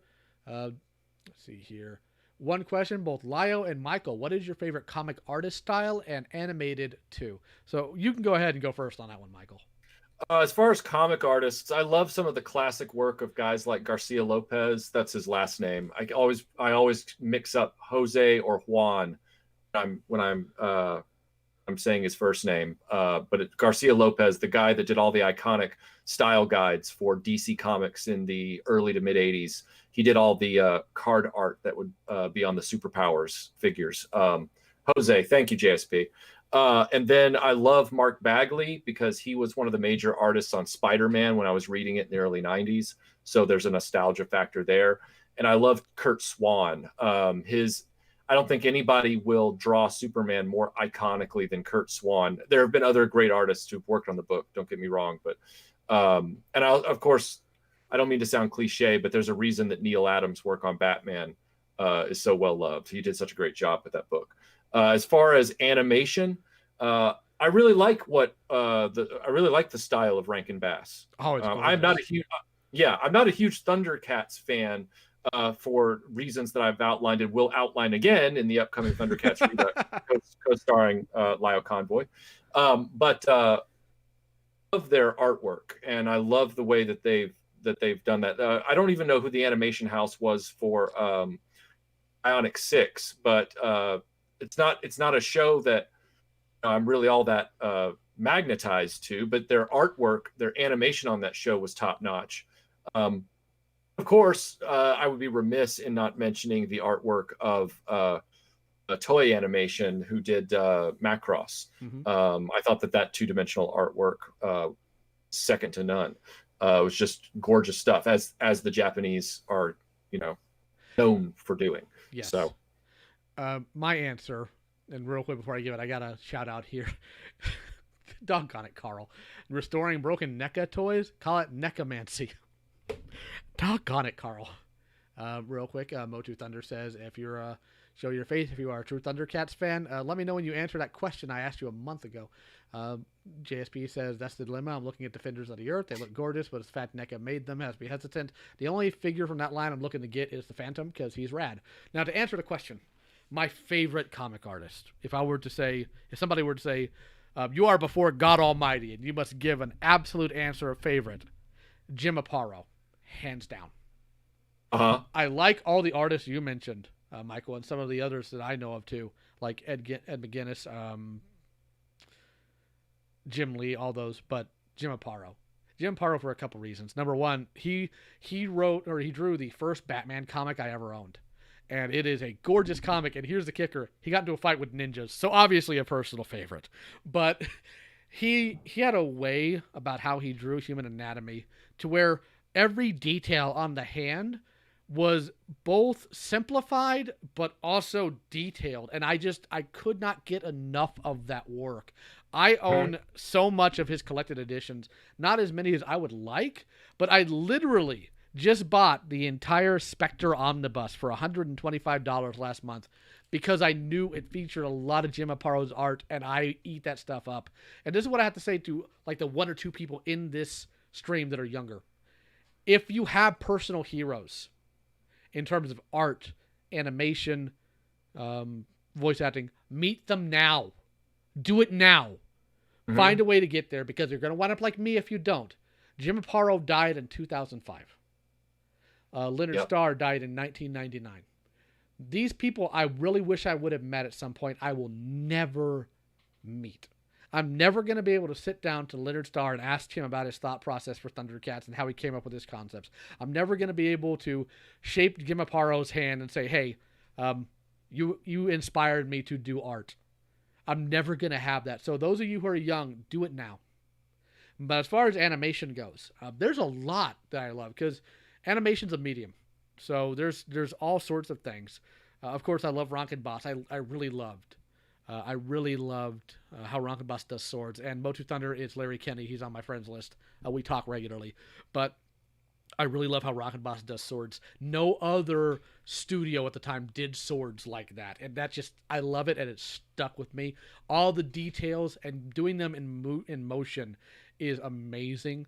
Well, their sword blades always had that crystalline appearance, too. They did. It was I love it. And now I know how they did it because, again, I actually finally have a Thundercats animation cell. And I've had it for about a year now, but it's on my wall. So now I see directly how they painted that. And it's brilliant in its simplicity. But I like that. I love the first 3 seasons in terms of art for Batman the Animated Series. Not that the 4th season is bad, but the art did have to be super simplified. I do enjoy a lot of Sunrise's art because I'm a big mecha fan.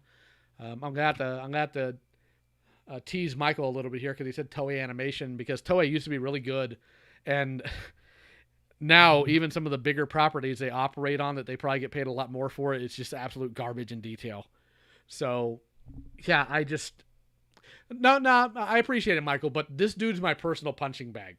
Like I love dicking with this dude because he's so doggone dumb. And again, here's the thing. I'm a Thundercat historian.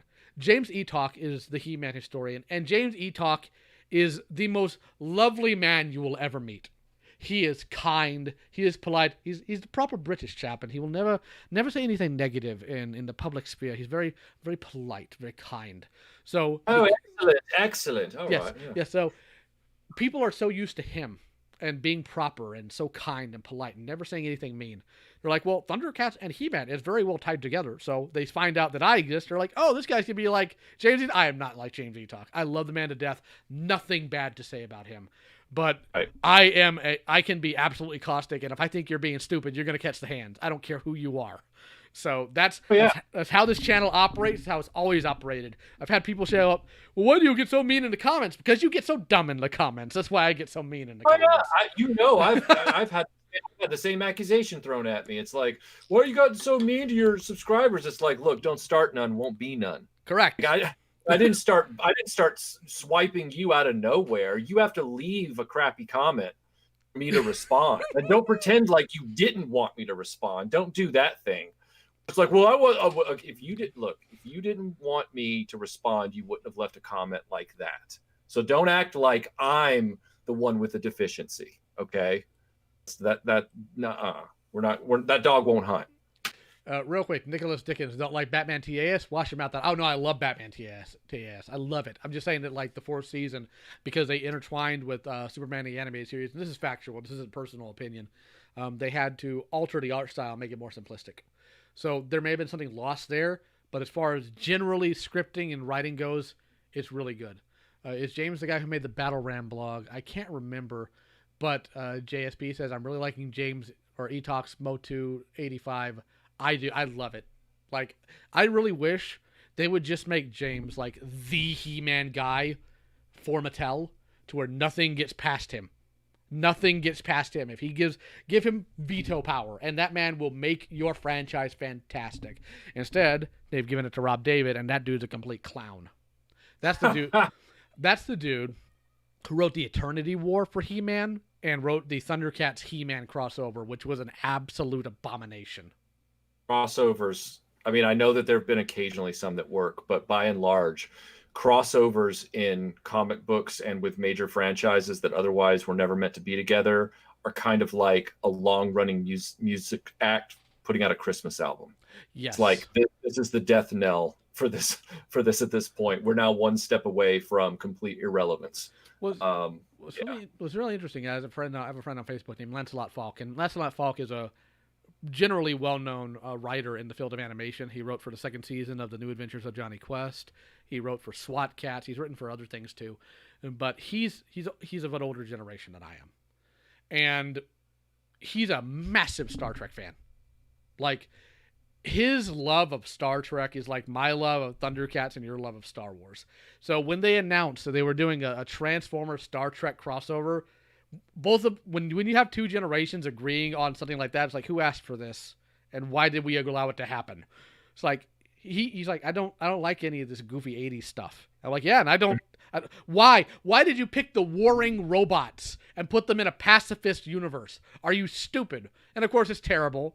And they turned Fortress Maximus into the USS Enterprise, and now they have a crossover between the Generation 1 Transformers and My Little Pony, because why not? You know, we got to pander to as many people as possible. It's just so stupid. It feels like they're using those defibrillator paddles onto these franchises. They're like, quick, inject G.I. Joe with some Silverhawks and get the cart in here that has GoBots in it and put it all in there. It's like, guys, this is not gonna save an ailing franchise. It's not gonna save these three ailing franchises. You've got to start over here. Wolfie 762 says, someone called my 9-year-old self's Battle Cat a Thundercat. Apparently my response was said to be unwarranted. Oh, but Wolfie, now Battle Cat is a Thundercat. According to the crossover, they turned him into a anthropomorphic cat person for a few pages, and he killed people. All right, I'll answer this in a moment. They did a Battle of the Planets and Thundercats crossover. Actually, that's the only good Thundercats crossover. That is the only good Thundercats crossover where they matched Gatchaman to Thundercats, because the people who wrote it had a brain.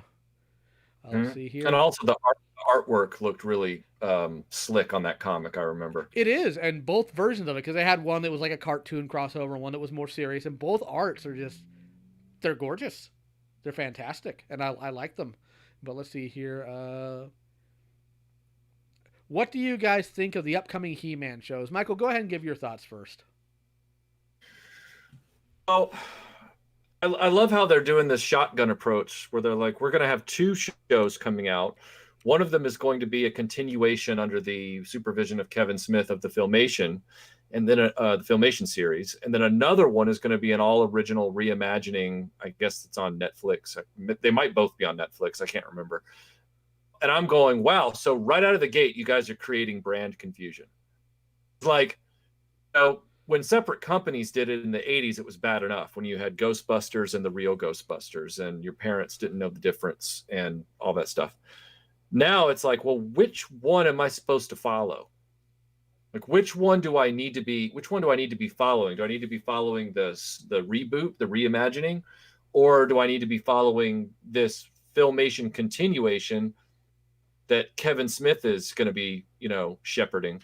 I don't know. I just feel like He-Man, and I'm not trying to take anything away from He-Man. I grew up with it, but in order to most effectively get He-Man back out into the marketplace, I feel like you need one solid, concentrated, focused, top shelf series to come out. Like, put all your best effort into one product rather than scattershot it. And I don't know if it's a rights issues thing, but I am concerned that they're doing two different shows that are kind of, because now, since we don't have broadcast TV, things don't directly compete with one another that way. But a franchise can compete with itself, with its own competing stuff. Mm-hmm. Like, case in point, apparently the weekend or the day or whatever, the week that Mandalorian had that big Mark Hamill reveal or whatever it was, internally at Lucasfilm, it messed them up with their announcement of the High Republic, which was being done by a different creative team. Well, that's one example of a franchise competing with itself for advertising or hype or promotion or whatever you want to call it, marketing. And I feel like He-Man's doing that with these two different shows. They are. Yeah. Now, my view is a lot angrier because that's who I am. But before I get into that, let me go ahead and address a couple of comments here. Let's see here. Motu Thunder again. If you think Brian from Super 7 is a lie to people, say it to his face. Bring him to me. Watch me. Because I already had a friend go to PowerCon a couple of years ago. A friend who runs a toy store down here, a vintage one, walked up to the man to his face and called him a sellout. And granted, he was drunk when he did it, but he doesn't apologize either. Called him a sellout to his face. And it's not that I believe Brian's a liar. I can factually point to it, and you admitted it too. But let's go ahead here, take a look at had a couple statements. I also agree on Jim Aparo. I discovered that he died about 5 years after it happened. I was crushed, man. Same. They've been working on a book for some of his art for a decade now, and they haven't put it out yet. I was so sad I'd never get to meet him and tell him what his art meant to me. Dude, I feel you right there. Leandro, I'm not even going to... Karev? You do not like the Transformers G.I. Joe crossover too, Lyle? I do not. I disliked it to the point I never even read it. I do not like them for all the jobbing of Transformers in it. Okay, now to answer about my opinion on the He-Man cartoons.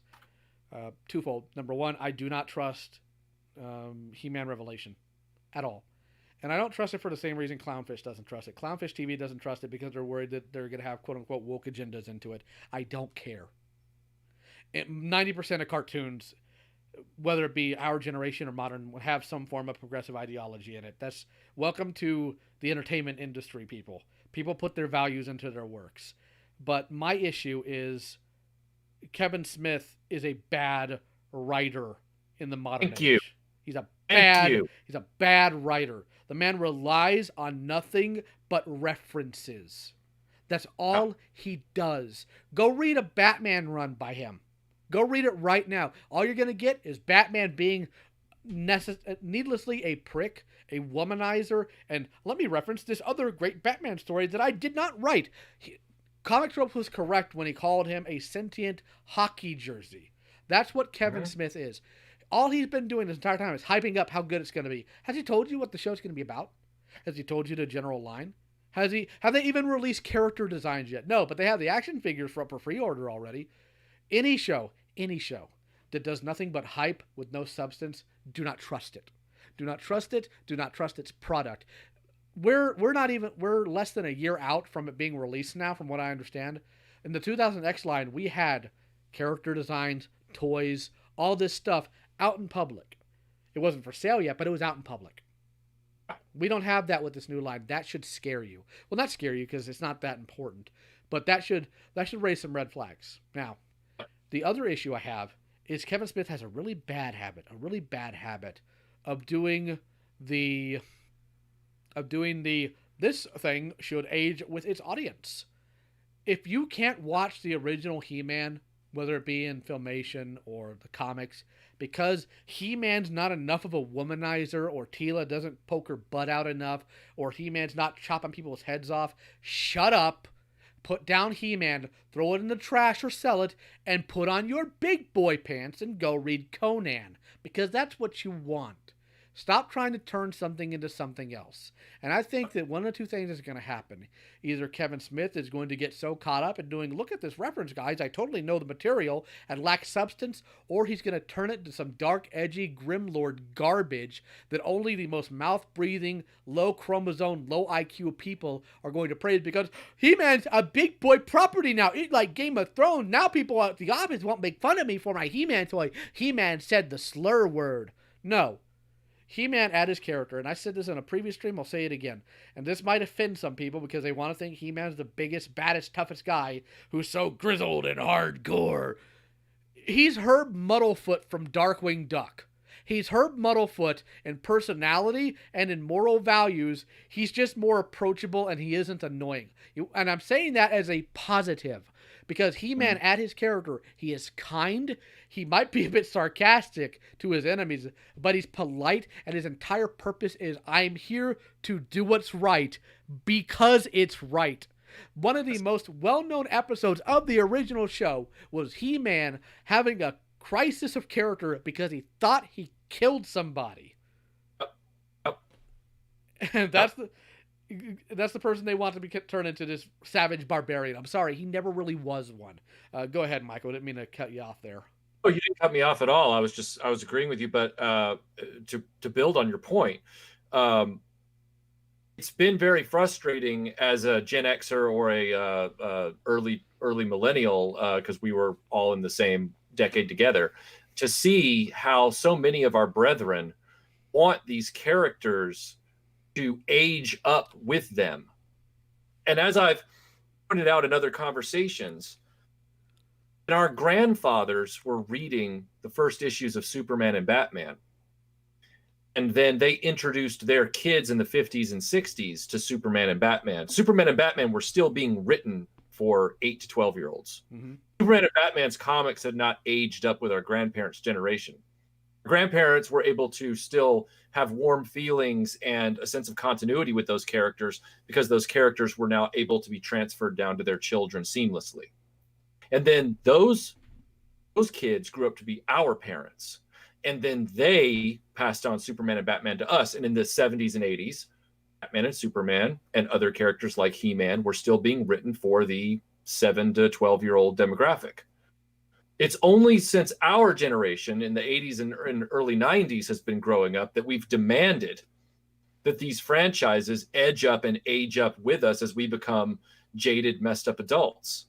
And so now we sit back and wonder, well, why aren't my kids into this? Why are they into Fortnite and Ben 10 and Pokemon? And it's like, maybe because you guys hijacked these franchises and decided to claim ownership of all of them because you were kids when. How presumptuous is that? And now you guys have compelled and strong-armed all these companies into aging up the prices of the collectibles, the content of the comics, the content of the animated adaptations of them, to the point where 8 to 12-year-olds aren't going to be interested in this stuff anymore. It's pathetic. Yeah. You've taken away long-standing heroes from the next generation of kids. Your kids. It blows me away, man. The lack of self-awareness is staggering. Yeah, and I said it before when we were talking about Dawn of Justice. I'll say it again here. If there is a Superman movie that you cannot take your kid to, there's a problem. Yes. I'll even say that if there's a Batman movie you can't take your kid to, there's a problem. Batman deals with some dark crap. Kids can deal with a lot of heavy subject, but when you turn your heroes into nihilistic, edgy pieces of garbage, you failed. Yeah, you have failed. And I completely agree with that sentiment that even a Batman movie, which can get darker and show kids, some scarier stuff, kind of like Artax drowning in the mud in Never-Ending Story. Batman can go to that level, but Batman should always be accessible to a child audience. There should never be an edgelord Batman movie. And yet we've already had a slew of them. And Superman to boot. I mean, it's amazing to watch so many companies and consumers of these franchises, people that grew up into adults from children, willfully without any awareness, destroy these franchises' legacies. I guess what I'm saying is the fastest way to destroy the legacy of a franchise is to take it away from the generation that it's intended for. Correct. And that's what they've done. Kids aren't buying comics anymore. Why would they? And Kids aren't. Sorry, go ahead. And the sad thing is, for characters like Batman, and I know a lot of people in like the comics gate crowd, wordless as they are, get really mad because, get this, Michael, they are angry that it was explored that Batman is driven by trauma and struggles with relationships. See, is that the parent saying that? It's got to be the parents. It's like kids. It's not even parents. These aren't people who have kids. These are people who are like, I want Batman to be a always super violent power fantasy about a bat god who can beat everyone and never explore anything outside of that. And I'm like, do you know Batman's origin? Because he dresses up as a bat and punches people because his parents were shot in an alleyway. Are you really now surprised that he's driven by trauma? Yeah, right. You don't say the orphan with severe trauma has trouble connecting with people. You don't say. But they think exploring these characters in a way that's actually good. In a way that if a kid were to read it, it might inspire him or realize, if I go through trauma, maybe I can be okay too.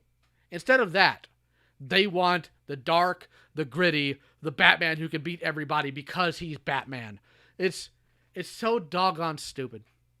Let's see. Yeah, I remember in the wake of the whole New 52 launch for DC, and the rightful controversy with people like you and I aghast that, within the first, 10 or 12 issues of the new reset Batman or whatever, he gets it on with Catwoman visibly on a rooftop in the middle of Gotham City. I'm going, what are you guys trying to prove here? We're for adults. Is this some adolescent fantasy you guys had, and now you've become artists at DC and writers? Yes. And you just can't get out of your own way? Yes. Like, what? The author's poorly disguised fetish. Let's see here. Saturday Morning Fan. Kids are buying comics, but it's not hero comics, but stuff like Dogman and Guts, and teens are getting manga. Guts crushed Batman in sales. When you refer to Guts, are you referring to Berserk? Because if it's Berserk, if any kid's buying that, they have bad parents. And I love Berserk. Don't get me wrong. I think Berserk is very in-depth. The art, as savage and violent and sometimes horrible as it is a work of a genius. But that is not a kid's property. And that, unlike Batman, Superman, He-Man, Thundercats, Transformers, never was. I don't know if you know about Berserk, but it's about literally a dude who was taken in by a mercenary group in a pseudo Middle Ages after he fell out of his mom, who was hung. And the TLDR is he's trying to get revenge on a demigod who sacrificed his friends, and he fights demons regularly. Like, none of this says children's property. Oh, no, not at all. I mean, if your kid's watching that or reading that, you're probably a bad parent. And I do love Berserk, but that's something you explore when you're an adult, not when you're like 10 and Timmy wants a comic. If you want to get Timmy a manga or you want to get Timmy a comic, have him read Usagi Yojimbo. It's Guts and Smile. Okay, trades ain't. I don't know what that is, so I apologize. Saturday Morning, it's a bit of confusion there. But either way, like you want your kids to read a good comic. Consistently good one is Usagi Yojimbo. And the fun thing about Usagi Yojimbo is he has citations for right. All the culture stuff he references. And Jeff saying, can't we have a mix like we did in the 90s, Frank Miller and also Adam West Batman coexisting? And I agree, Jeff, that there's nothing wrong with having other content, but the mainstream book or a comic book character like Batman or Superman should not be hijacked by the one-off ideas of a Frank Miller special. Like, they've turned the mainstream book for Batman into everything that made Frank Miller's thing unique. I don't want to see Superman, let's take that for example. I don't want to see Superman become V for Vendetta because a one-off called V for Vendetta was really well written and worked for an adult audience. and they're like, ooh, that's sold. And it's like, well, let's impose these ideas on Superman. It's like Superman is a mainstream book for the last 80 plus years, and it's been aimed at kids. I do not think this is a good idea. Get ready to lose your entire audience, except for those rarefied, deformed brained adults that twitch in corners and love darkness. I don't know. I'm not sure what the way out is, Lio. I'm not sure what the way out is. The way out is sooner or later our generation has to grow up. Yeah. And I did see Venkman's super chat. Yeah, we need to address that. He says, what does Mumra and Skeletor think of He-Man Revelations? I'm guessing, knowing Venkman, he wants us to do our impressions. Oh, well, that's fine. Please, after you, Mumra. Okay. I, Mumra, ever living, wish you good luck. I will be in my sarcophagus until the next reboot in 20 years when they resurrect my franchise. Yeah. Oh, that was really good. Thank you. All right. So I've got Skeletor coming over to the mic to answer your question, Think. I believe the revelation in He-Man Revelations will be how he instantly gets that amazing tan when he turns from Prince Adam into that annoying boob.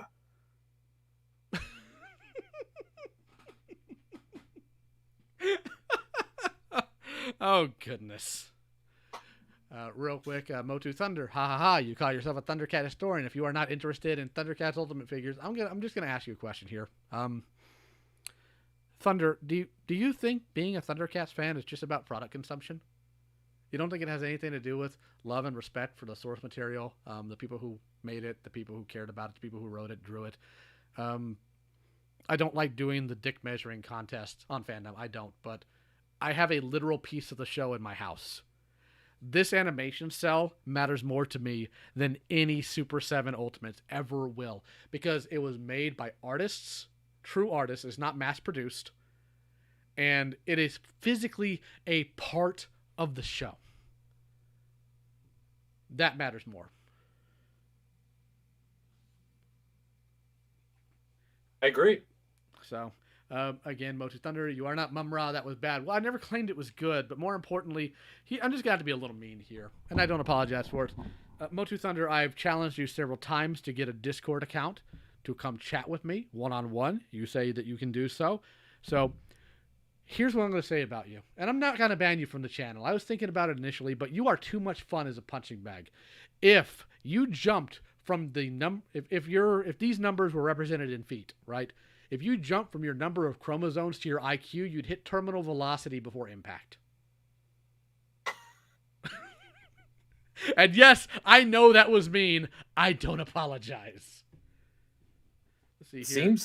It seems like he's just calloused himself up to, these concrete-filled wiffle bat hits, because he just keeps coming back for more, which I don't know whether or not I'm impressed or sad. I'm not. The thing is, with verbal sparring, it only hurts your opponent if he knows what you're saying. Like I've had people, they throw out these random insults to me. They're referencing something I don't know, and I'm like, if you want me to be offended, you got to insult me in a way I understand. Like referring to XYZ YouTuber or an anime character I don't know. It's like it doesn't insult me if I don't get it. Yeah. Yeah. Action figure expert, I know the general consensus is ignore him, but I've never operated like that on this channel. We have made this dude in the server I operate in a laughing stock, especially between me and Opal, where she'll just randomly comment, "You again." Because that's when he showed up in one of my Thundercat podcasts, just commenting on it, "You again." Like I walked into his living room or something, and it's hilarious. Let's see here. Better He-Man Theater, which is a better movie, Secret of the Sword or the live-action 80s movie? In my personal opinion, I actually like both, but for different reasons. I do genuinely enjoy the 80s He-Man film. I know the struggles it went through. I understand what they wanted to do versus what they could do. And despite all the differences, I think Dolph Lundgren is a good encapsulation of the character. Because when you look at him, you see big buff Dolph, you see, Ivan Drago, Pain. But when you see him in the movie, that's He-Man. And that's He-Man in the sense of there's somebody who needs help. I'm on a foreign world. I'm still going to help that person. Or don't shoot that animal. We don't know if it's sentient. Like that's He-Man. That is He-Man. You can mock the movie for not being as close to Filmation. You can mock the movie because they did a really weird trope where they bring He-Man to Earth and they get characters that don't really have any tangential relation to the plot and get them involved. But as far as He-Man goes, they made him perfect. Like that is a perfect representation of He-Man. Skeletor was off what we're normally used to, but Frank Langella's Skeletor is a type of departure that adds instead of subtracts. So I do love that movie. Secret of the Sword is good because it builds on the initial Filmation lore and adds onto it in a creative way without detracting from the original. But they're both different, but I love them both. I was always and I saw the film in the theater. It was super disappointing within the first 5 minutes for them to suddenly go to modern day Earth. And we all know why they did that. I did not have any problem with Dolph Lundgren as He-Man and Frank Langella as Skeletor. And I think personally, if they'd had the budget and the sack to do a version of it based on the mini comics, I think Dolph Lundgren would have knocked it out of the park with that script behind him as the mini comic, Sword and Planet He-Man that didn't have a Prince Adam alter ego, as he didn't in the movie anyway. I feel like if they had done that, they would have pulled it off the way 1990 Ninja Turtles pulled it off, where people are coming because they're familiar with the comic, or with the cartoon, but then they're introduced to the tropes of the comic and watching the film. I think Frank Langella and Dolph Lundgren could have done a mini comic He-Man mythological film and really done it justice. But at the same time, I'm also of the opinion with most of these properties, like if you're going to do them, please don't do it live action for two reasons. Number one, you are dealing with high fantasy concepts and you're not able to always replicate that in live action. And even with more modern films, hate to tell you this, guys, the majority of Avengers is animated. It's not animated in the way you think it is, because people who say animation, you think 2D. Avengers is primarily animated in CGI. Hulk, Iron Man suit, the Thor effects, all of that is animation. So just stick with animation and go from there. Two reasons why. Number one, there's this mentality among the laymen that animation is just for kids, when animation is a medium. And it's been stuck in that way, as much as I do hate to say this, since the 80s. And that's because it was used to push product. As much as I do like these properties, I'm cognizant enough to where I know what they were doing. And any show is going to push you something. They're always going to try to sell you something. It doesn't matter if it's a cartoon or live action. It doesn't matter if it's a product or an idea. Any sort of entertainment is trying to sell you something.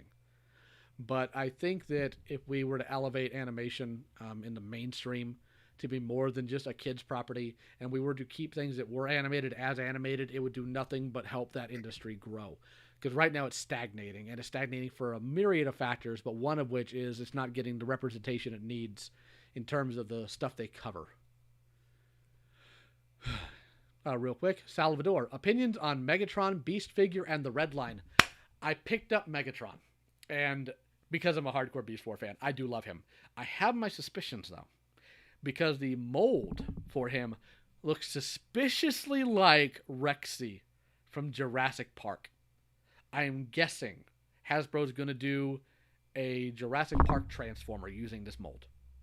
And the reason why I say it seems a little bit too close is because the face is iconic for that Jurassic Park T-Rex, more so than any other figure. The Red Line, I plan on doing a review and a giveaway on. The Red Line, I'm generally opposed to non-transforming Transformers. But if you're an artist... Who's calling me? I don't know that number. It can eat a dick.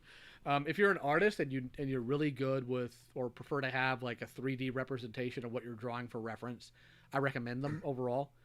Just be aware the articulation's more limited than you would think, and it does have some issues. but as a main line, just I don't know, man, just kind of silly. It's $14 though, so I guess you do what you want to with it. But I will be doing a video covering those things because I would like to point some things out. Michael, do you have any opinion on either of these things that I don't think the Beast Megatron is something you've even had in hand before? I've never had that in hand. What's that procedural thing where you sign on to somebody else's assessment or statement with a notarized signature? I'm doing that on what you just said. I'm literally saying what Thomas said about this. My confidence in Thomas, because I'm not as familiar with this, I would have already gone to Thomas anyway to ask him ahead of time if I was starting to get interested in that product or whatever, to find out more about it. And what he said, I would take to heart. Therefore, notarized signature on that. I'm seconding what you said. Well, I appreciate the support. One thing I really like about the Kingdom figures, because we're getting back into Beast Wars, and there are problems, not going to deny it. We got some quality control issues and some major pricing ones. But back in the 90s, when Beast Wars came out, there was a massive war on Transformer groups where they were mad because they're going away from cars and jets and they're going into animals. And there was a long-running joke called Truck, Not Monkey. And, of course, both were horribly misspelled and in all caps. But now, because this is the first, like, back-to-basics Beast Wars Optimus Primal we've had in 14 years, the response has been reject truck, return to monkey. And it's just, I love the fact that it's being accepted more and it's being ran with as a literal joke, but with some sincerity behind it. Because people are so happy to finally get something that's not just G1. Because while I do love G1, I do, there's been a massive lack of diversity in terms of other Transformer series that have gotten toys on the shelf. Like, I know some people that came into Transformers because of Armada or because of Energon or Animated, and these things aren't equally represented in terms of product, even though they could easily have that drive. Hasbro's just got to step up and get out of the comfort zone.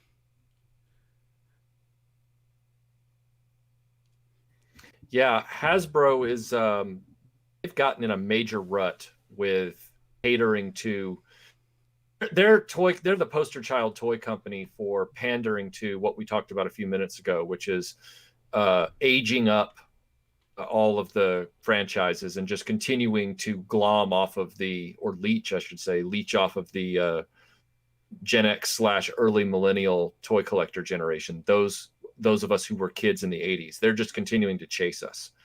And they're getting to that point, I think, where they've reached maximum saturation. The problems are, the cracks in the foundation are starting to show. And because they have spent probably, I'd say, at least 15 years going purely after adults, purely with the action figures after adults, there is very little way back for them at this point to get kids back. You know, Mattel's kept one solid foot in kids' toys, more so than Hasbro ever has. It's almost like Hasbro, you know, that now they want to call themselves a gaming company and a movie studio, and they don't sell toys to kids anymore while they still are basically a toy company. They've really, thanks to their CEO, they've lost their identity.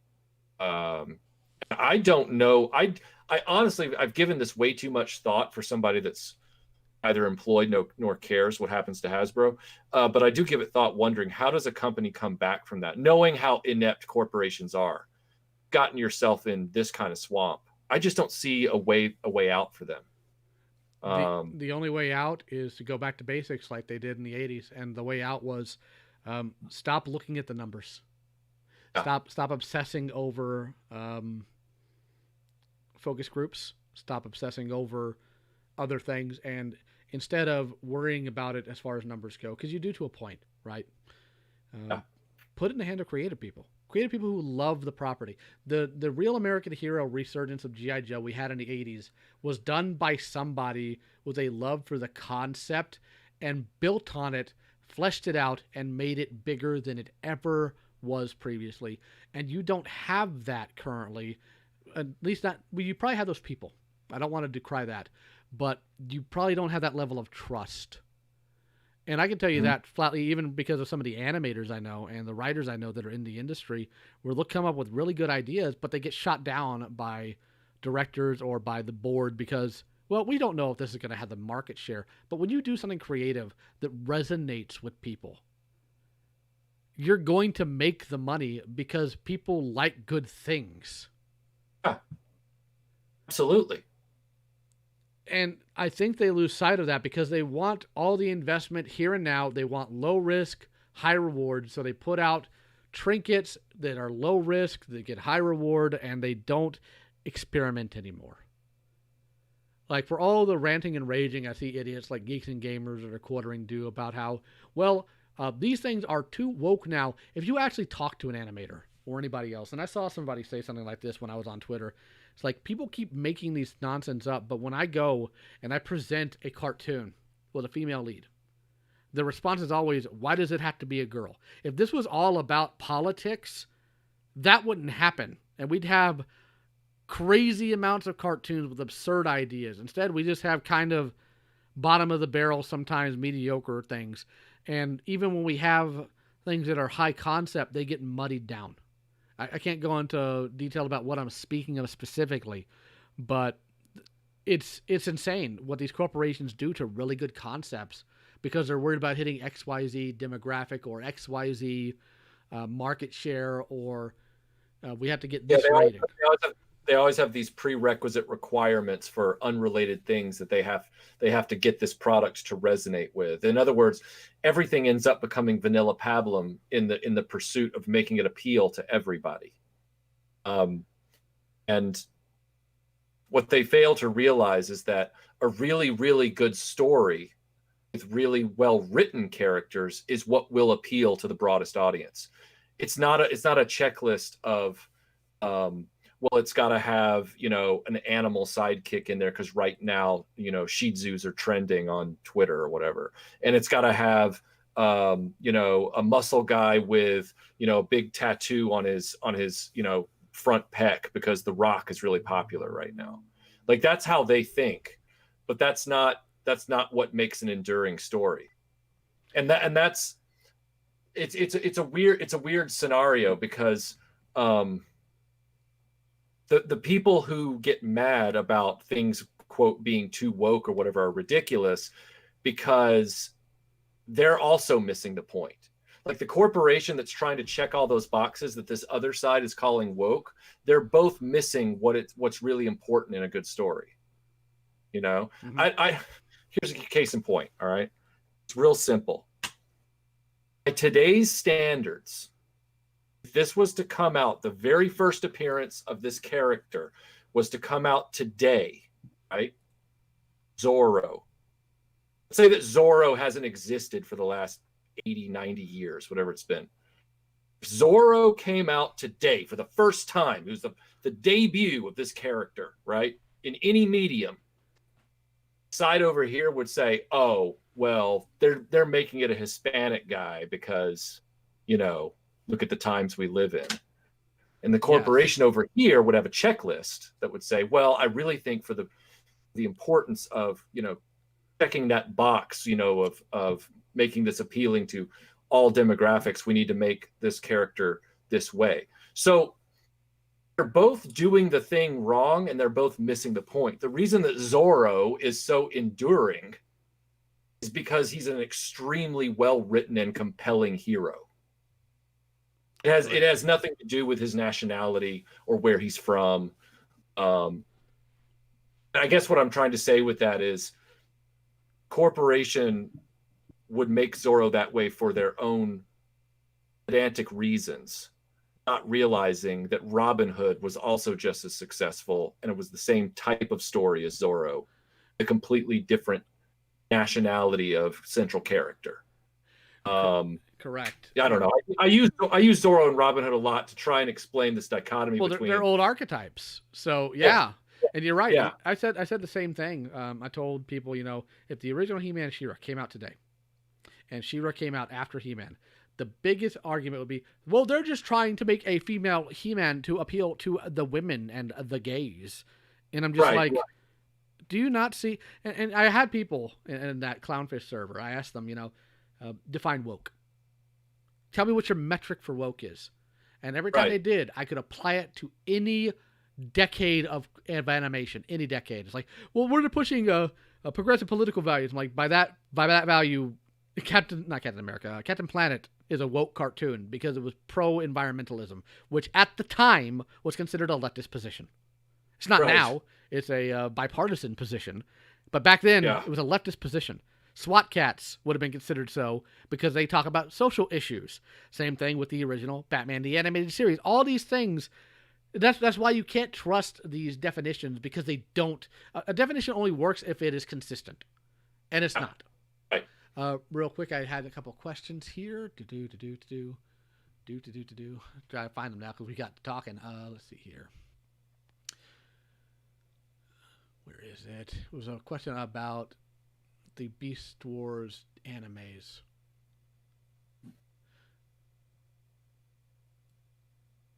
Sorry, you'll have to give me a minute here.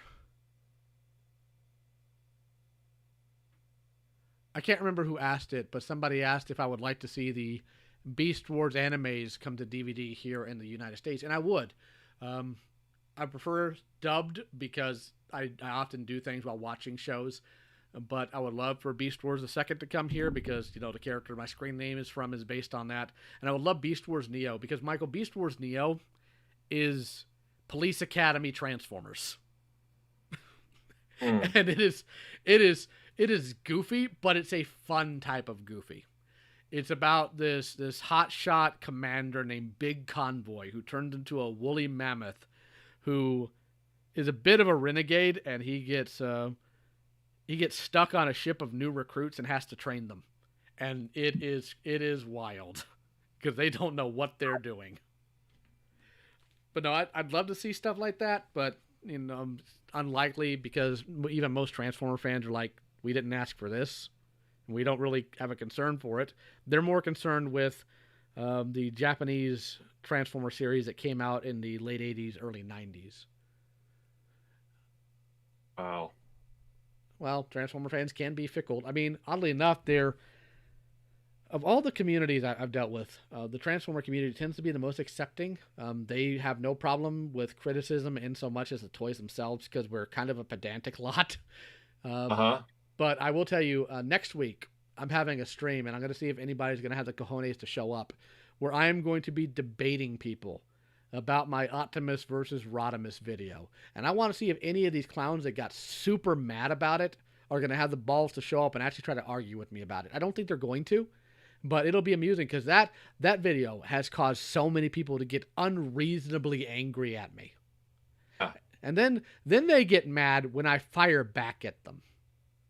Well, I didn't think you'd respond. You ain't got to be mean. I'm like, I'm under no obligation to be civil to you if you're going to be stupid to me.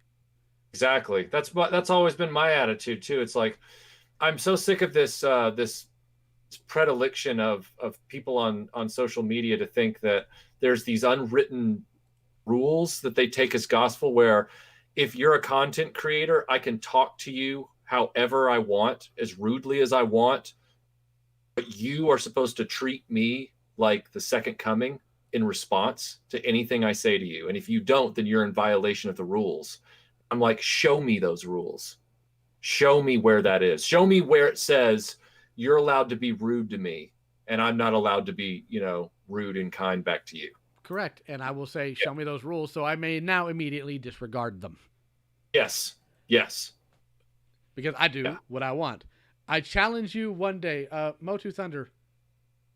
It's been months and you haven't figured out how to start a Discord account. You haven't. You're just not. I don't know what your damage is specifically and why you're so offended that I criticize a toy line. I don't know if you have a sexual attraction to them or if you are mentally challenged or what, but either put on your big boy pants and come at me or stop being stupid in my chat, because all I'm going to do is just keep making fun of you. And I'm going to make fun of you in front of 100 people. Opal, you're not going to win. But I will say, Opal, I'm going to go ahead and send you an invite to this server. And I want you to go ahead and give us your thoughts on the topic. Because I know that you... Again, I showed Opal your video about the Repro Cops. And she was flabbergasted Like, how are adults acting like this? How are adults this angry about the existence of reproduction toys to the extent where they make rape threats, they threaten people with violence, they silence dissent? Because here's the thing about me. I will argue with you. I will argue with you until the end of days, but I'm never going to silence you. The only time I will on my channel is if you are going in circles and you have made me tired, and I'm not going to let my audience have to deal with that type of stupidity. Hello, child. Hello, I'm here to talk about 50-year-old people crying over toys. Oh, please, you have the floor. I wholeheartedly, absolutely give you the podium show, though. So, Lio, please go ahead. This is like the closest thing to like a small government conspiracy. Like they're all crazy and they're all doing shady things behind the scenes. I do not understand what their deal is. It is like, I understand maybe let's not completely make an entire new doll or whatever out of like molds, but like the little sticks they hold, are we really gonna cry about it? Yes. It's just really weird. Apparently the lightsaber thing now, I don't know if I'm allowed to say it. No, say it. I want you to say it. 100%. Leo's like, you should, you need a lightsaber toy reproduction up your butt, and they called him a rapist. Yeah. Kind of, it's kind of a bridge too far, isn't it? Like, really, you're gonna try to accuse that joke of being that? Like, really?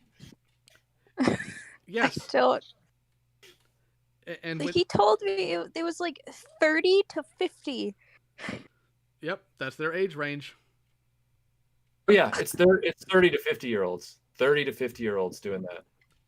And the craziest part is, as of yesterday, I was being sent messages. This is hot off the press, so this is breaking news here. Fantastic. Oh.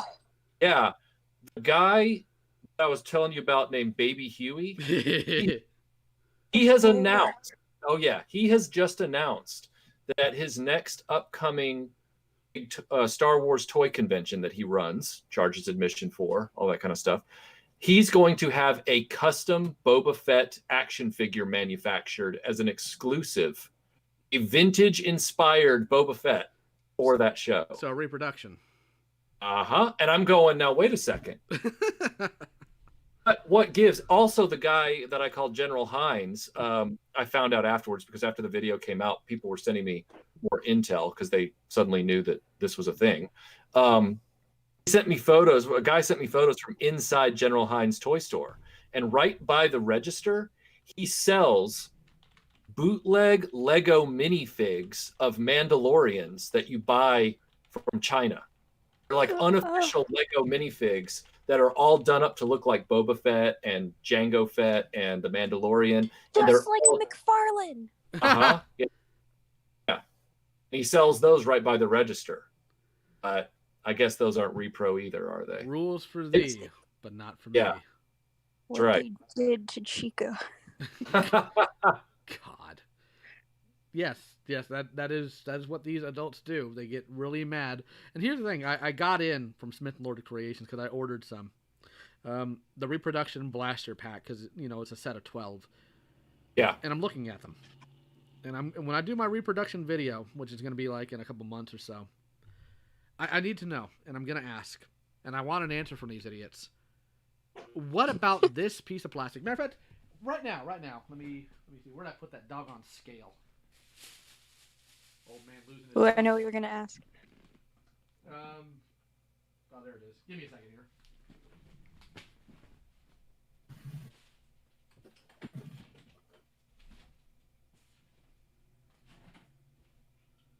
Well, in the meantime, while he tries to find the scale, so we're trying to suss out how close this vintage style Boba Fett exclusive figure is going to be.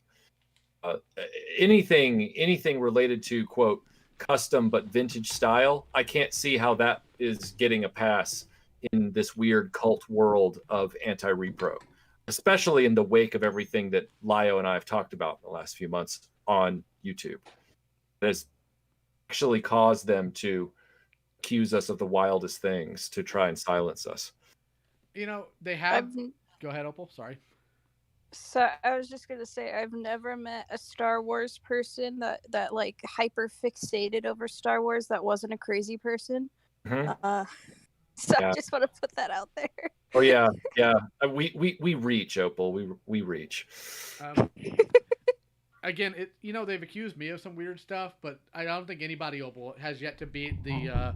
He's gonna cause a terrorist attack online with the '92 LA riots. I'm still waiting for that one to be beat, but I'm gonna tell you right now. Now that I have the digital scale, I'm gonna put this on here. It's literally so small that it does not register on the digital scale. Mm-hmm. This piece of plastic that is so small, it doesn't even register as 0.1 ounces. Yeah. They will pay. They're tiny. They'll pay $120 for. Huh? And what about it is so amazing, so fascinating, so special that it must be people guarded. my grandpa's age made it. It's literally, that's what it boils down to. It's they came out of the factory that made the toys when I was a child. It doesn't matter that we can completely recreate it now and make it affordable for everybody to recomplete their figures and continue to enjoy them in adulthood. They want to know intrinsically that less than 0.1 ounce piece of plastic was potentially the good chance made in a factory for Kenner when they were a kid. Even though it's identical piece of plastic now. Yep. Identical. Same weight, same material, same color, same properties, same everything. Floats in water, semi-translucent. It walks like a duck. It talks like a duck. It acts like a duck. Sounds like a duck. It's a duck. They're like, no. They're like, no, that's not a duck. I'm like, it was made from a different litter of duck. But get right. See, you're speaking my language. They just don't process that. Opal's a good kid. Real quick, Analog Toy says, I'm back. Tony, if you want to hop back into stream, you're welcome to. We're still here. But yeah, okay, let's try a heavier blaster, because that was a Han Solo blaster. I know it's not the same as the Leia blaster, but the point is it's ridiculous. Leia blaster definitely won't rate if the Han Solo one didn't. I don't even know what toy this blaster's from, but it's like a rifle. It's much bigger. Still nothing. Let's try this little stick thing that looks like it's just a piece of piping. Nothing. Let's try Chitara's reproduction staff. Doggone it, still nothing there. How about the little crab thing that holds my stylus pin? 0.3 ounces. Yeah.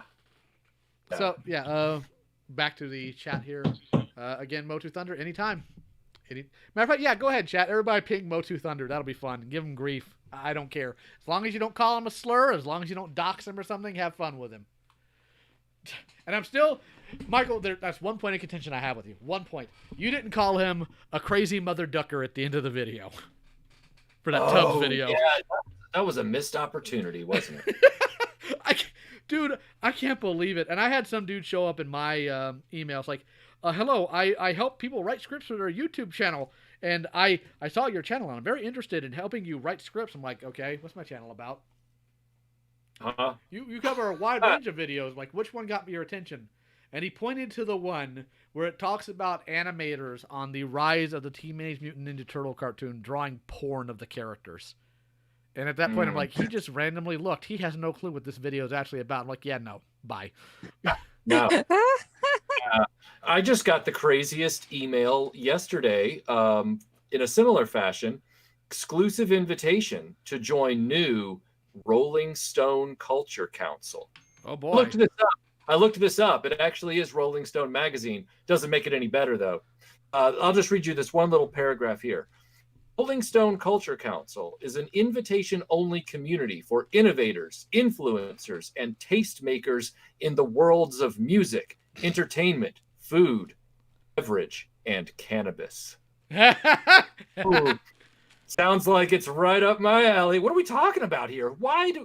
I do not understand Wow. they did an algorithm check for how often you mention Kylie. That's what this is about. Oh, it did me in finally. Wow. But no, Opal, you've seen some of the issues you've had with toy collectors. You've seen the scalping. You've gotten scared whenever you look on Amazon. You don't know if something's real or if it's a bootleg. Yeah, that is true. I've tried to find vintage Chuck E. Cheese things, and lots of the time I'm like, I don't know if the token is real, and I need proof.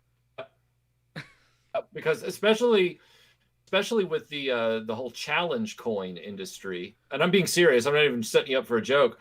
I can see people just, making so people can have them recreations of Chuck E. Cheese and Showbiz tokens. Again, Showbiz. yeah, where a kid can be a kid. Hmm.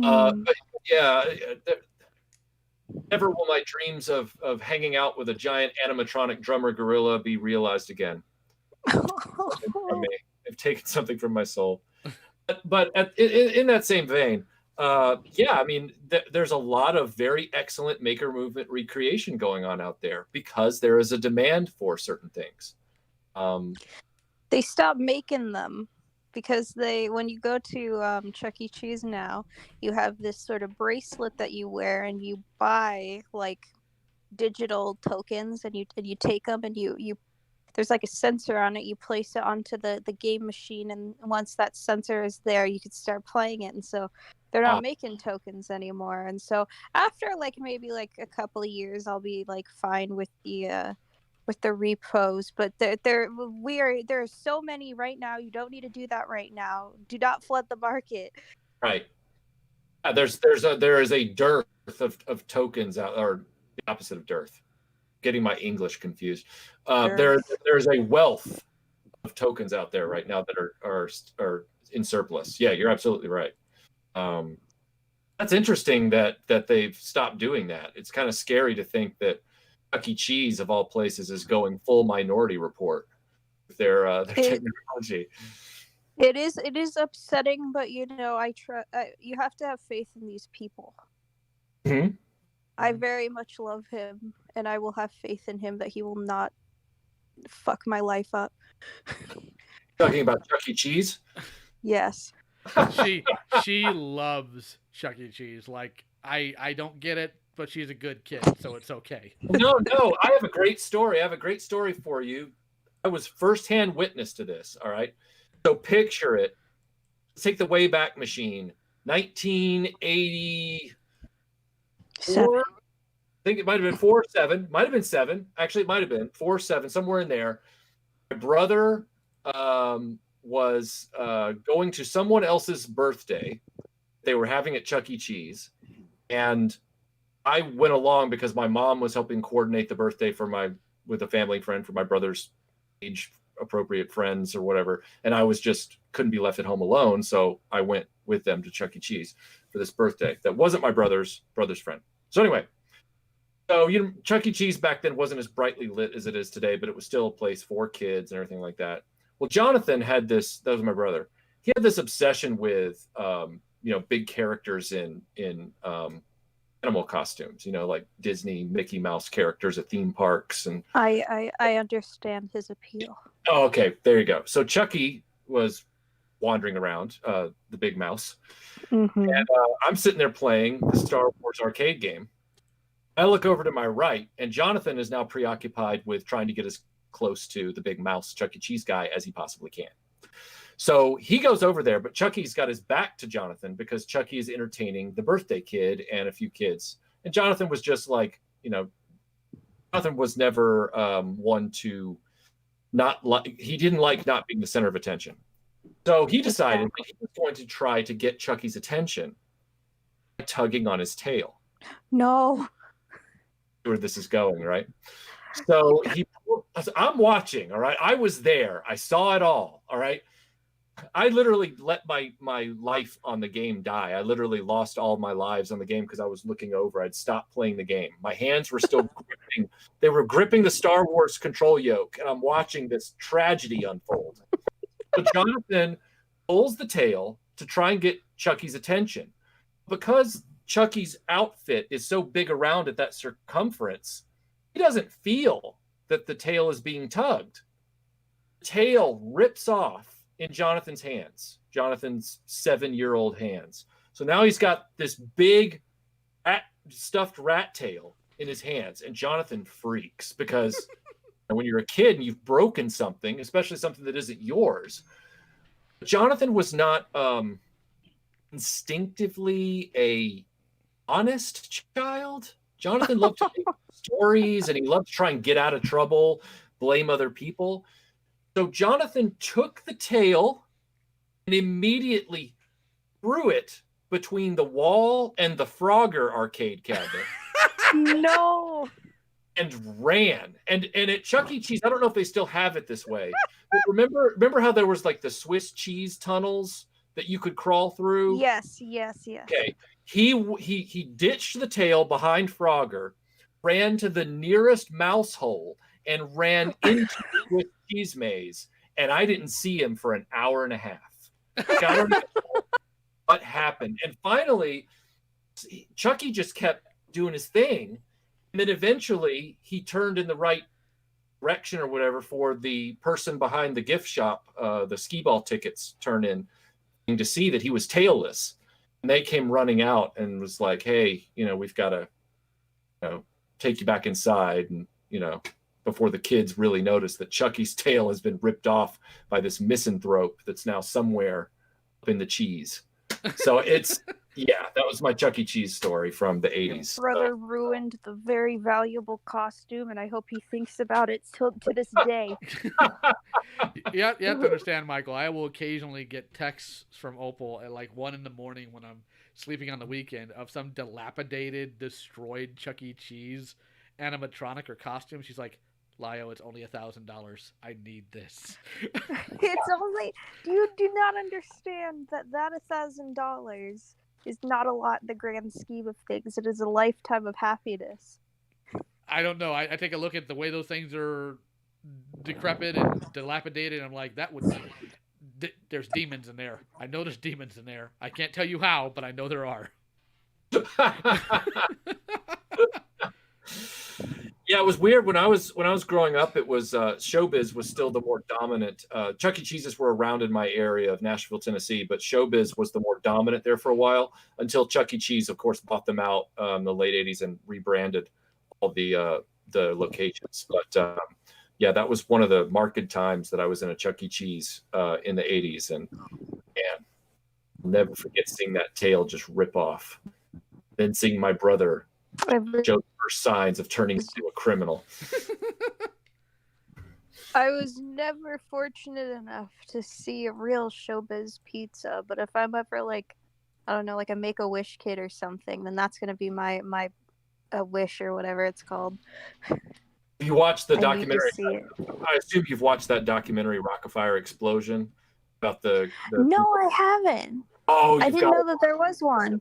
Oh yeah, you've got to look it up. I think if we're lucky, it might be on Netflix, but you've got to watch it because it's all about designer of the original animatronics and then the people who are so obsessed from when I was a kid with that animatronic band that they bought the last ones he still had in a warehouse from him. It's like a guy in Alabama or Arkansas somewhere that built an outbuilding next to his double wide so that he could have his own Rockefeller Explosion set up in the double wide. And they're out there. It's like an original Rockefeller Explosion band, like an animatronic, and he just plays. He's like, it was like Lio is into Thundercats, and I was a Star Wars kid, and everything. This guy's obsession from childhood was the Rockefeller Explosion animatronic band. That was like what he carried into adulthood. I'm not trying to knock the guy. I'm just saying it's that fascinating a story. It's crazy. I get it. I love that. I love Chuck E. Cheese. I love Powerpuff Girls. Do you guys know where to get the Powerpuff Girls, like one of the frames when they used to not do it digitally? An animation cell, yeah. I want it. They're really expensive, but welcome back, Analog Toys, Tony. Yeah, thanks for having me back. Anytime. You're always welcome on this channel. Just jump from your channel onto mine and now back onto yours. And I feel a little bit bad. I was kind of slating the G.I. Joe Classified series, and then I got a mystery box and someone sent me the G.I. Joe Classified Arctic Mission Storm Shadow. Isn't he the one that kind of looks like Ninja Force? Yeah, that's the one. Yeah, the black and white. Yeah. Do you think it's one that could be customized to look like Storm Shadow version 2? Or is it too different? Oh, you could. Okay, could. All right. Yeah, and actually, in having it in hand, it does actually look quite nice. Oh, really? Yeah, I'm gonna have to take him out of the box and see what his articulation's like and all that kind of stuff. So, the only caveat with that version, Tony, is the fact that that's the one they put out first. It's like, what are you guys thinking? Yeah. It's like, you're doing this G.I. Joe Classifieds thing. You should be putting out the iconic ones first to really, drum up interest. I'm surprised Duke and Roadblock weren't Tiger Force when they came out because of how they're doing everything. I really am. I mean, it really makes no sense.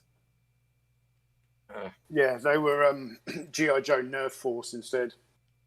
Yeah, they were. They were.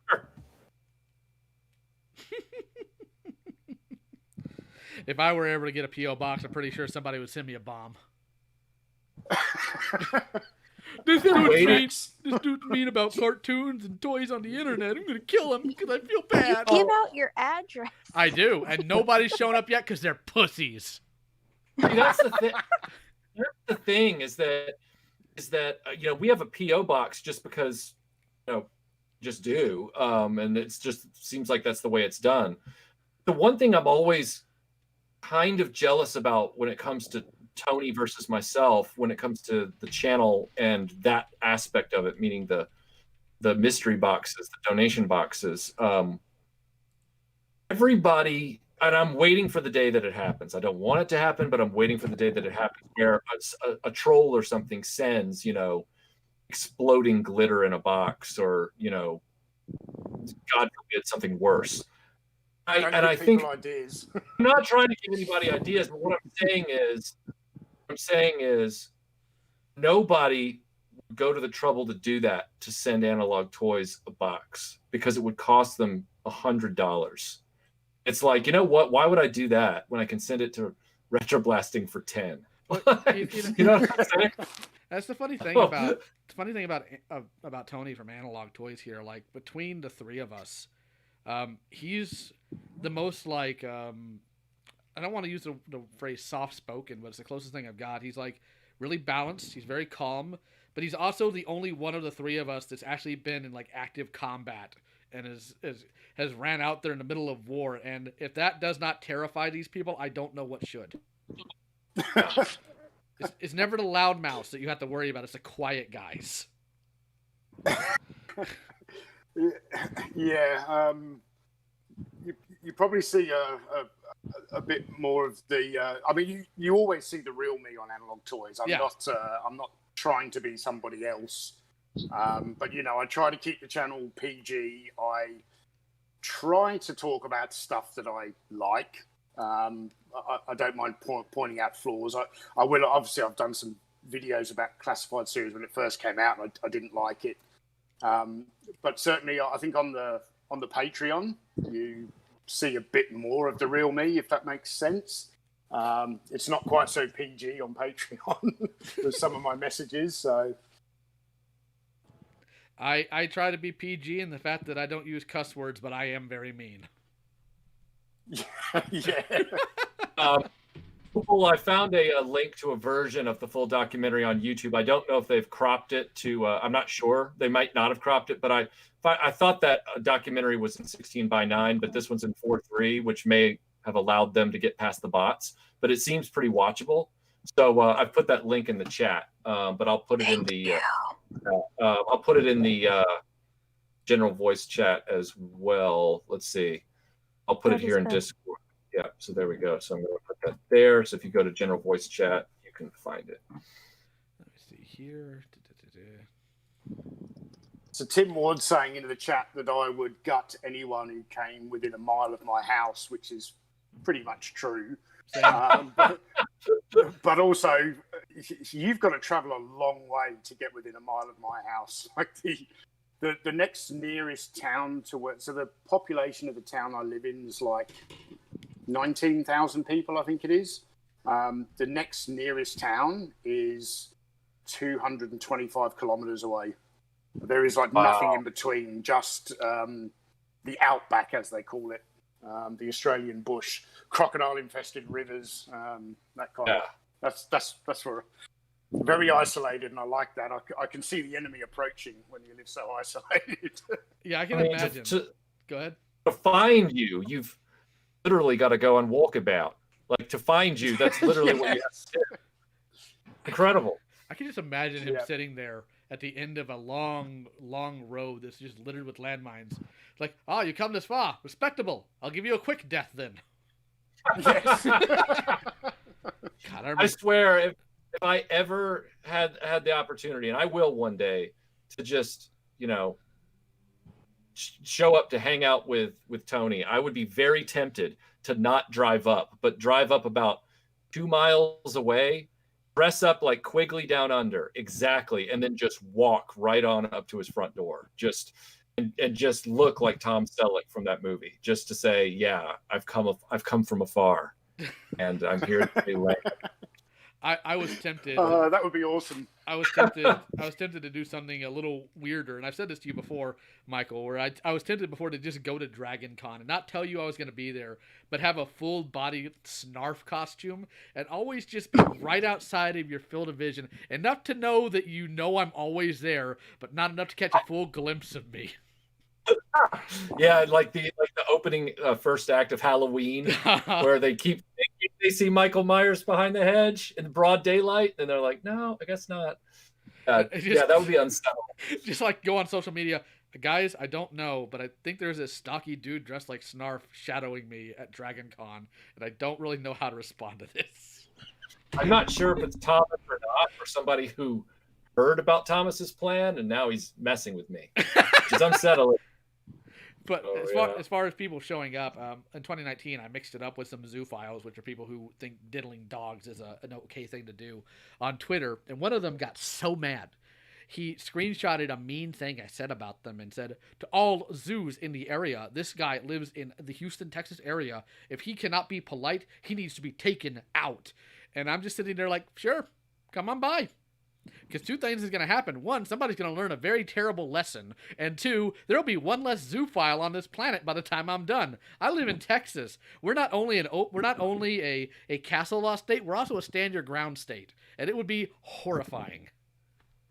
Yeah, and that reminds me, I live in Georgia, but I'm originally from Tennessee. So if you ever need help with that Alamo thing again, just let me know. I'm in the book.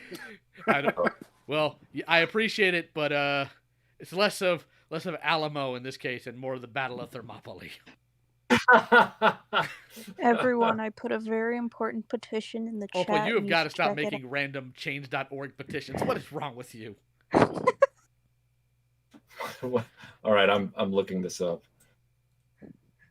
Oh wow, I think that's a fair petition. I'll find my name to that. There you go. Angelina, you're incorrigible. Why? No, you can't say that. Yes, JSP. Oh, you live in Houston too? Rad. A camouflage is something very important. Wotag. It's so important. It was mentioned in the Legendary Defender Voltron cartoon. Yeah, it caught me by surprise too when they mentioned it. I'm like, I didn't expect a Thundercat reference in Voltron. I'm just visualizing taking the Snarf costume idea to a truly surreal level, where the Snarf costume is not at Dragon Con, but about 3 miles out from Tony's house, just walking up the road. Oh no! And people keep driving home. They stop at Tony's house and they knock on the door and they're like, "There's this Snarf." about 3 miles down the road, and he's coming to your house. And I, but see, he would already know now. So like the Roos are terrified of it, and we don't know what to do. Yeah. Ah! Well, I've never seen anything like it. It's horrifying. The wildlife around here would just sort that out for me. More than likely. I know, right? I was thinking about that, like the spiders the size of Volkswagens and stuff. Yeah. Yeah. No, I think animals inherently recognize massive threats, and I think a walking like horrifying horror show of a Snarf costume would be so terrifying the wildlife just wouldn't want to mess with it at all. It'd be like when you're in the woods and everything gets quiet and you don't know why.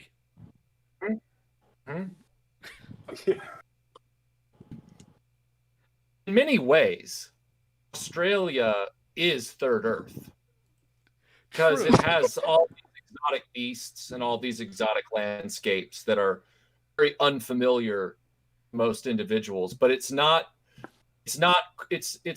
quite jungle tropic, because on Third Earth you didn't see a lot of tropical jungle areas. You saw more of like, it's kind of like Europe. The animals are completely wacky, and it's got an American West in it too, but also bizarro universe American West as far as the wildlife is concerned. And in that way, very much is like Third Earth.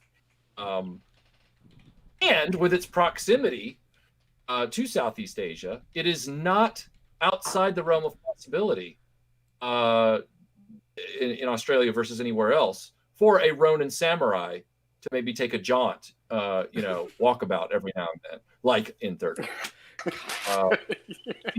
Would you believe that? Would you believe that character is the biggest plot hole in the entire show? Hachiman? Really? Yes. Where does Hachiman come from? Feudal Japan. Are you sure? No, I'm not. I'm literally. Neither were they. Neither were they. I'm looking at what he is in the show, which is a quite accurate for a 1980s depiction. He is a quite accurate, Japanese, shogun warrior. He is. He is absolutely accurate because the individual who wrote that script wrote a movie called Bushido Blade. So the dude knew samurai, but the thing is, like, in continuity, first Mum-Ra summons him, right? Then he somehow walks home. Second time he shows up, Mum-Ra summons him, and then he gets banished, and Jaga tells Lino he returned to his own time, his own dimension.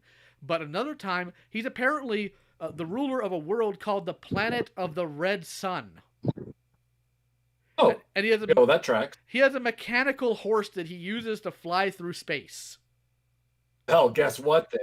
He got an upgrade on 3030 then, because Brave Star's horse couldn't do that. So Hachiman wins. Hachiman wins. Out of all the characters in the show, that is the most like boss manly character ever. He choked out a giant bat version of Mamut, fell from the stratosphere, landed safely, and he's the only character in that show of the heroes that Mum-Ra's actually afraid of, because he knows he will kill him if he is given half the chance. I always liked him. I always wanted his action figure as a kid, but I never ended up getting him because it just never happened. Like so many things when you're a kid, you don't have that much control. I'll tell you right now, I have a loose one and I have one on card. While I do love the character, I hate the action figure. And the reason why I hate the action figure, the reason why I hate him is because he's in I can't remember. It's not Jodan. Chudan. He's in Chudan, which means he has the sword about hip level and he's pointing the tip at your neck. It's a very basic card. But his action feature has him swing side to side. That's lame. That's lame. Chudan's purpose is a thrust or to attack from angled directions, but instead you'd have to turn the sword sideways, which means the hand grips no longer make sense, and you hit the button and he just twists at the hip. And I'm like, as much as I love Thundercats, I can't tell you, Thundercats was the pinnacle of 80s action figures, and nothing else beats it. No, like that's dumb. That is a dumb take. I'm sorry. Just for sheer play value, that's a dumb take. It's inventive. It's neat. They are an interesting scale, but they made some goofy decisions, and that's just one of them. For sure. Yeah, but I've said many times, I do not like spring-loaded action features on action figures. I'm not a fan. Like, give me a few more joints, like G.I. Joe Action Force style. Absolutely. but don't make some of those joints beholden to spring mechanisms or switches or levers, or like Chitara, for example. She just can only hold her staff horizontally, like she's doing the balance beam. She can't actually do anything else with her arms. So, and I love the fact that the middle of her staff is a thicker dimension than the rest of it, even though she doesn't hold it there. Yeah. Hi, Tony. I think the only time they ever got a spring-loaded feature okay, like the only one I've ever been okay with, is the waist on Masters of the Universe figures, because it didn't affect the pose. I mean, not that they were massively posable figures, but I know what you're talking about, like with the Kenner Superpower line, LJN's Indiana Jones and the Temple of Doom figures, where it affects the posability of the figure. You've made a mistake. Yeah, and that's funny that you bring up the He-Man waist, because I never think about that when I think about my frustration with that type of feature, because it doesn't impede figure very much. No, not at all. I think that's the only time that I can think of where a toy company has included some kind of spring-loaded feature, because normally it affects the arms or the legs or something like that, and just being the waist, it doesn't cause an issue for me. There was a feature on the Toy Biz Colossus, the original 1991 release Colossus figure, and it was so disappointing, because Colossus's action feature was that he came with this huge metal, like, superhero dumbbell, like a dual weight dumbbell that you lift with both arms, almost like you're powerlifting. And so his hands, even though it's Colossus, so Colossus is the dude all wrapped in metal who should have fists, and he's real strong. Colossus didn't have fists. He had two palms open to the sky, his elbows bent, at almost 90 degrees, so that you could put this huge dumbbell, whatever you want to call it, in both hands, and then using a lever on his back to let him do reps. And I'm like, how is he going to fight Magneto? The moment you take that out of his hands, it looks like he's doing a magic trick, or he's, asking, for everybody to listen to him in the middle of a big argument. He looks like he's like, guys, let's calm down for a minute and just think about this. He doesn't have any way to be an action figure. So you've always just got to display him, literally like doing Mark Wahlberg reps. Like, it's just, you got to lift, bro. Lifting.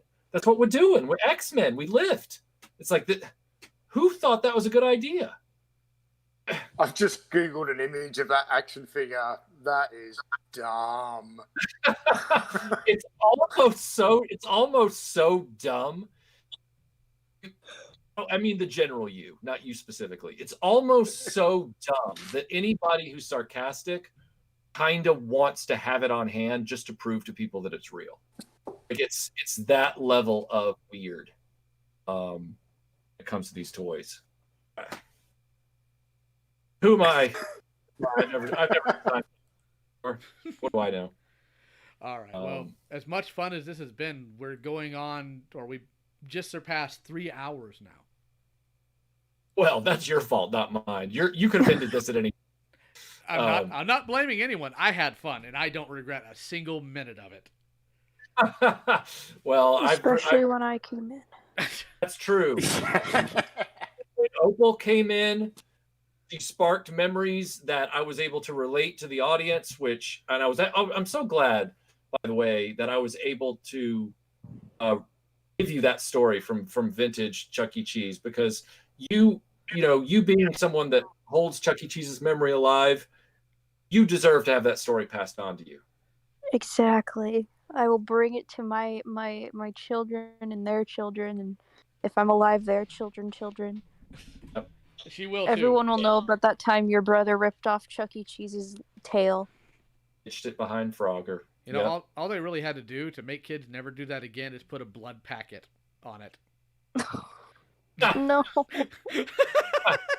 One good tug is like a Japanese anime blood spray everywhere. Traumatize everybody. They'll never do it again. Ever. This was epic. All right. So I appreciate everybody joining this. Again, a big thanks to everybody who came today, both in the chat and joining me. Again, if you get the chance, Analog Toys, Tony Roberts, he's in the description. So is Michael French at RetroBlasting. Fantastic channels all around. I have to say, even though I'm not within the same nerd sphere as far as interest as Analog Toys, I still watch and enjoy his videos because he's knowledgeable and entertaining.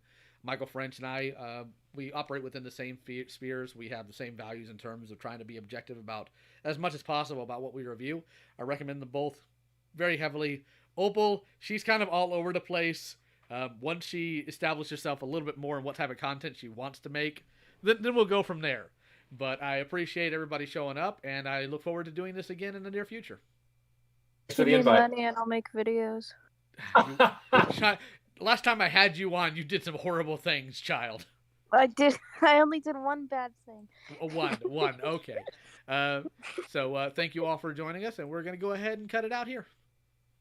Hey, everyone. Thank you, Thomas. Thanks, everyone. Yes, Tom.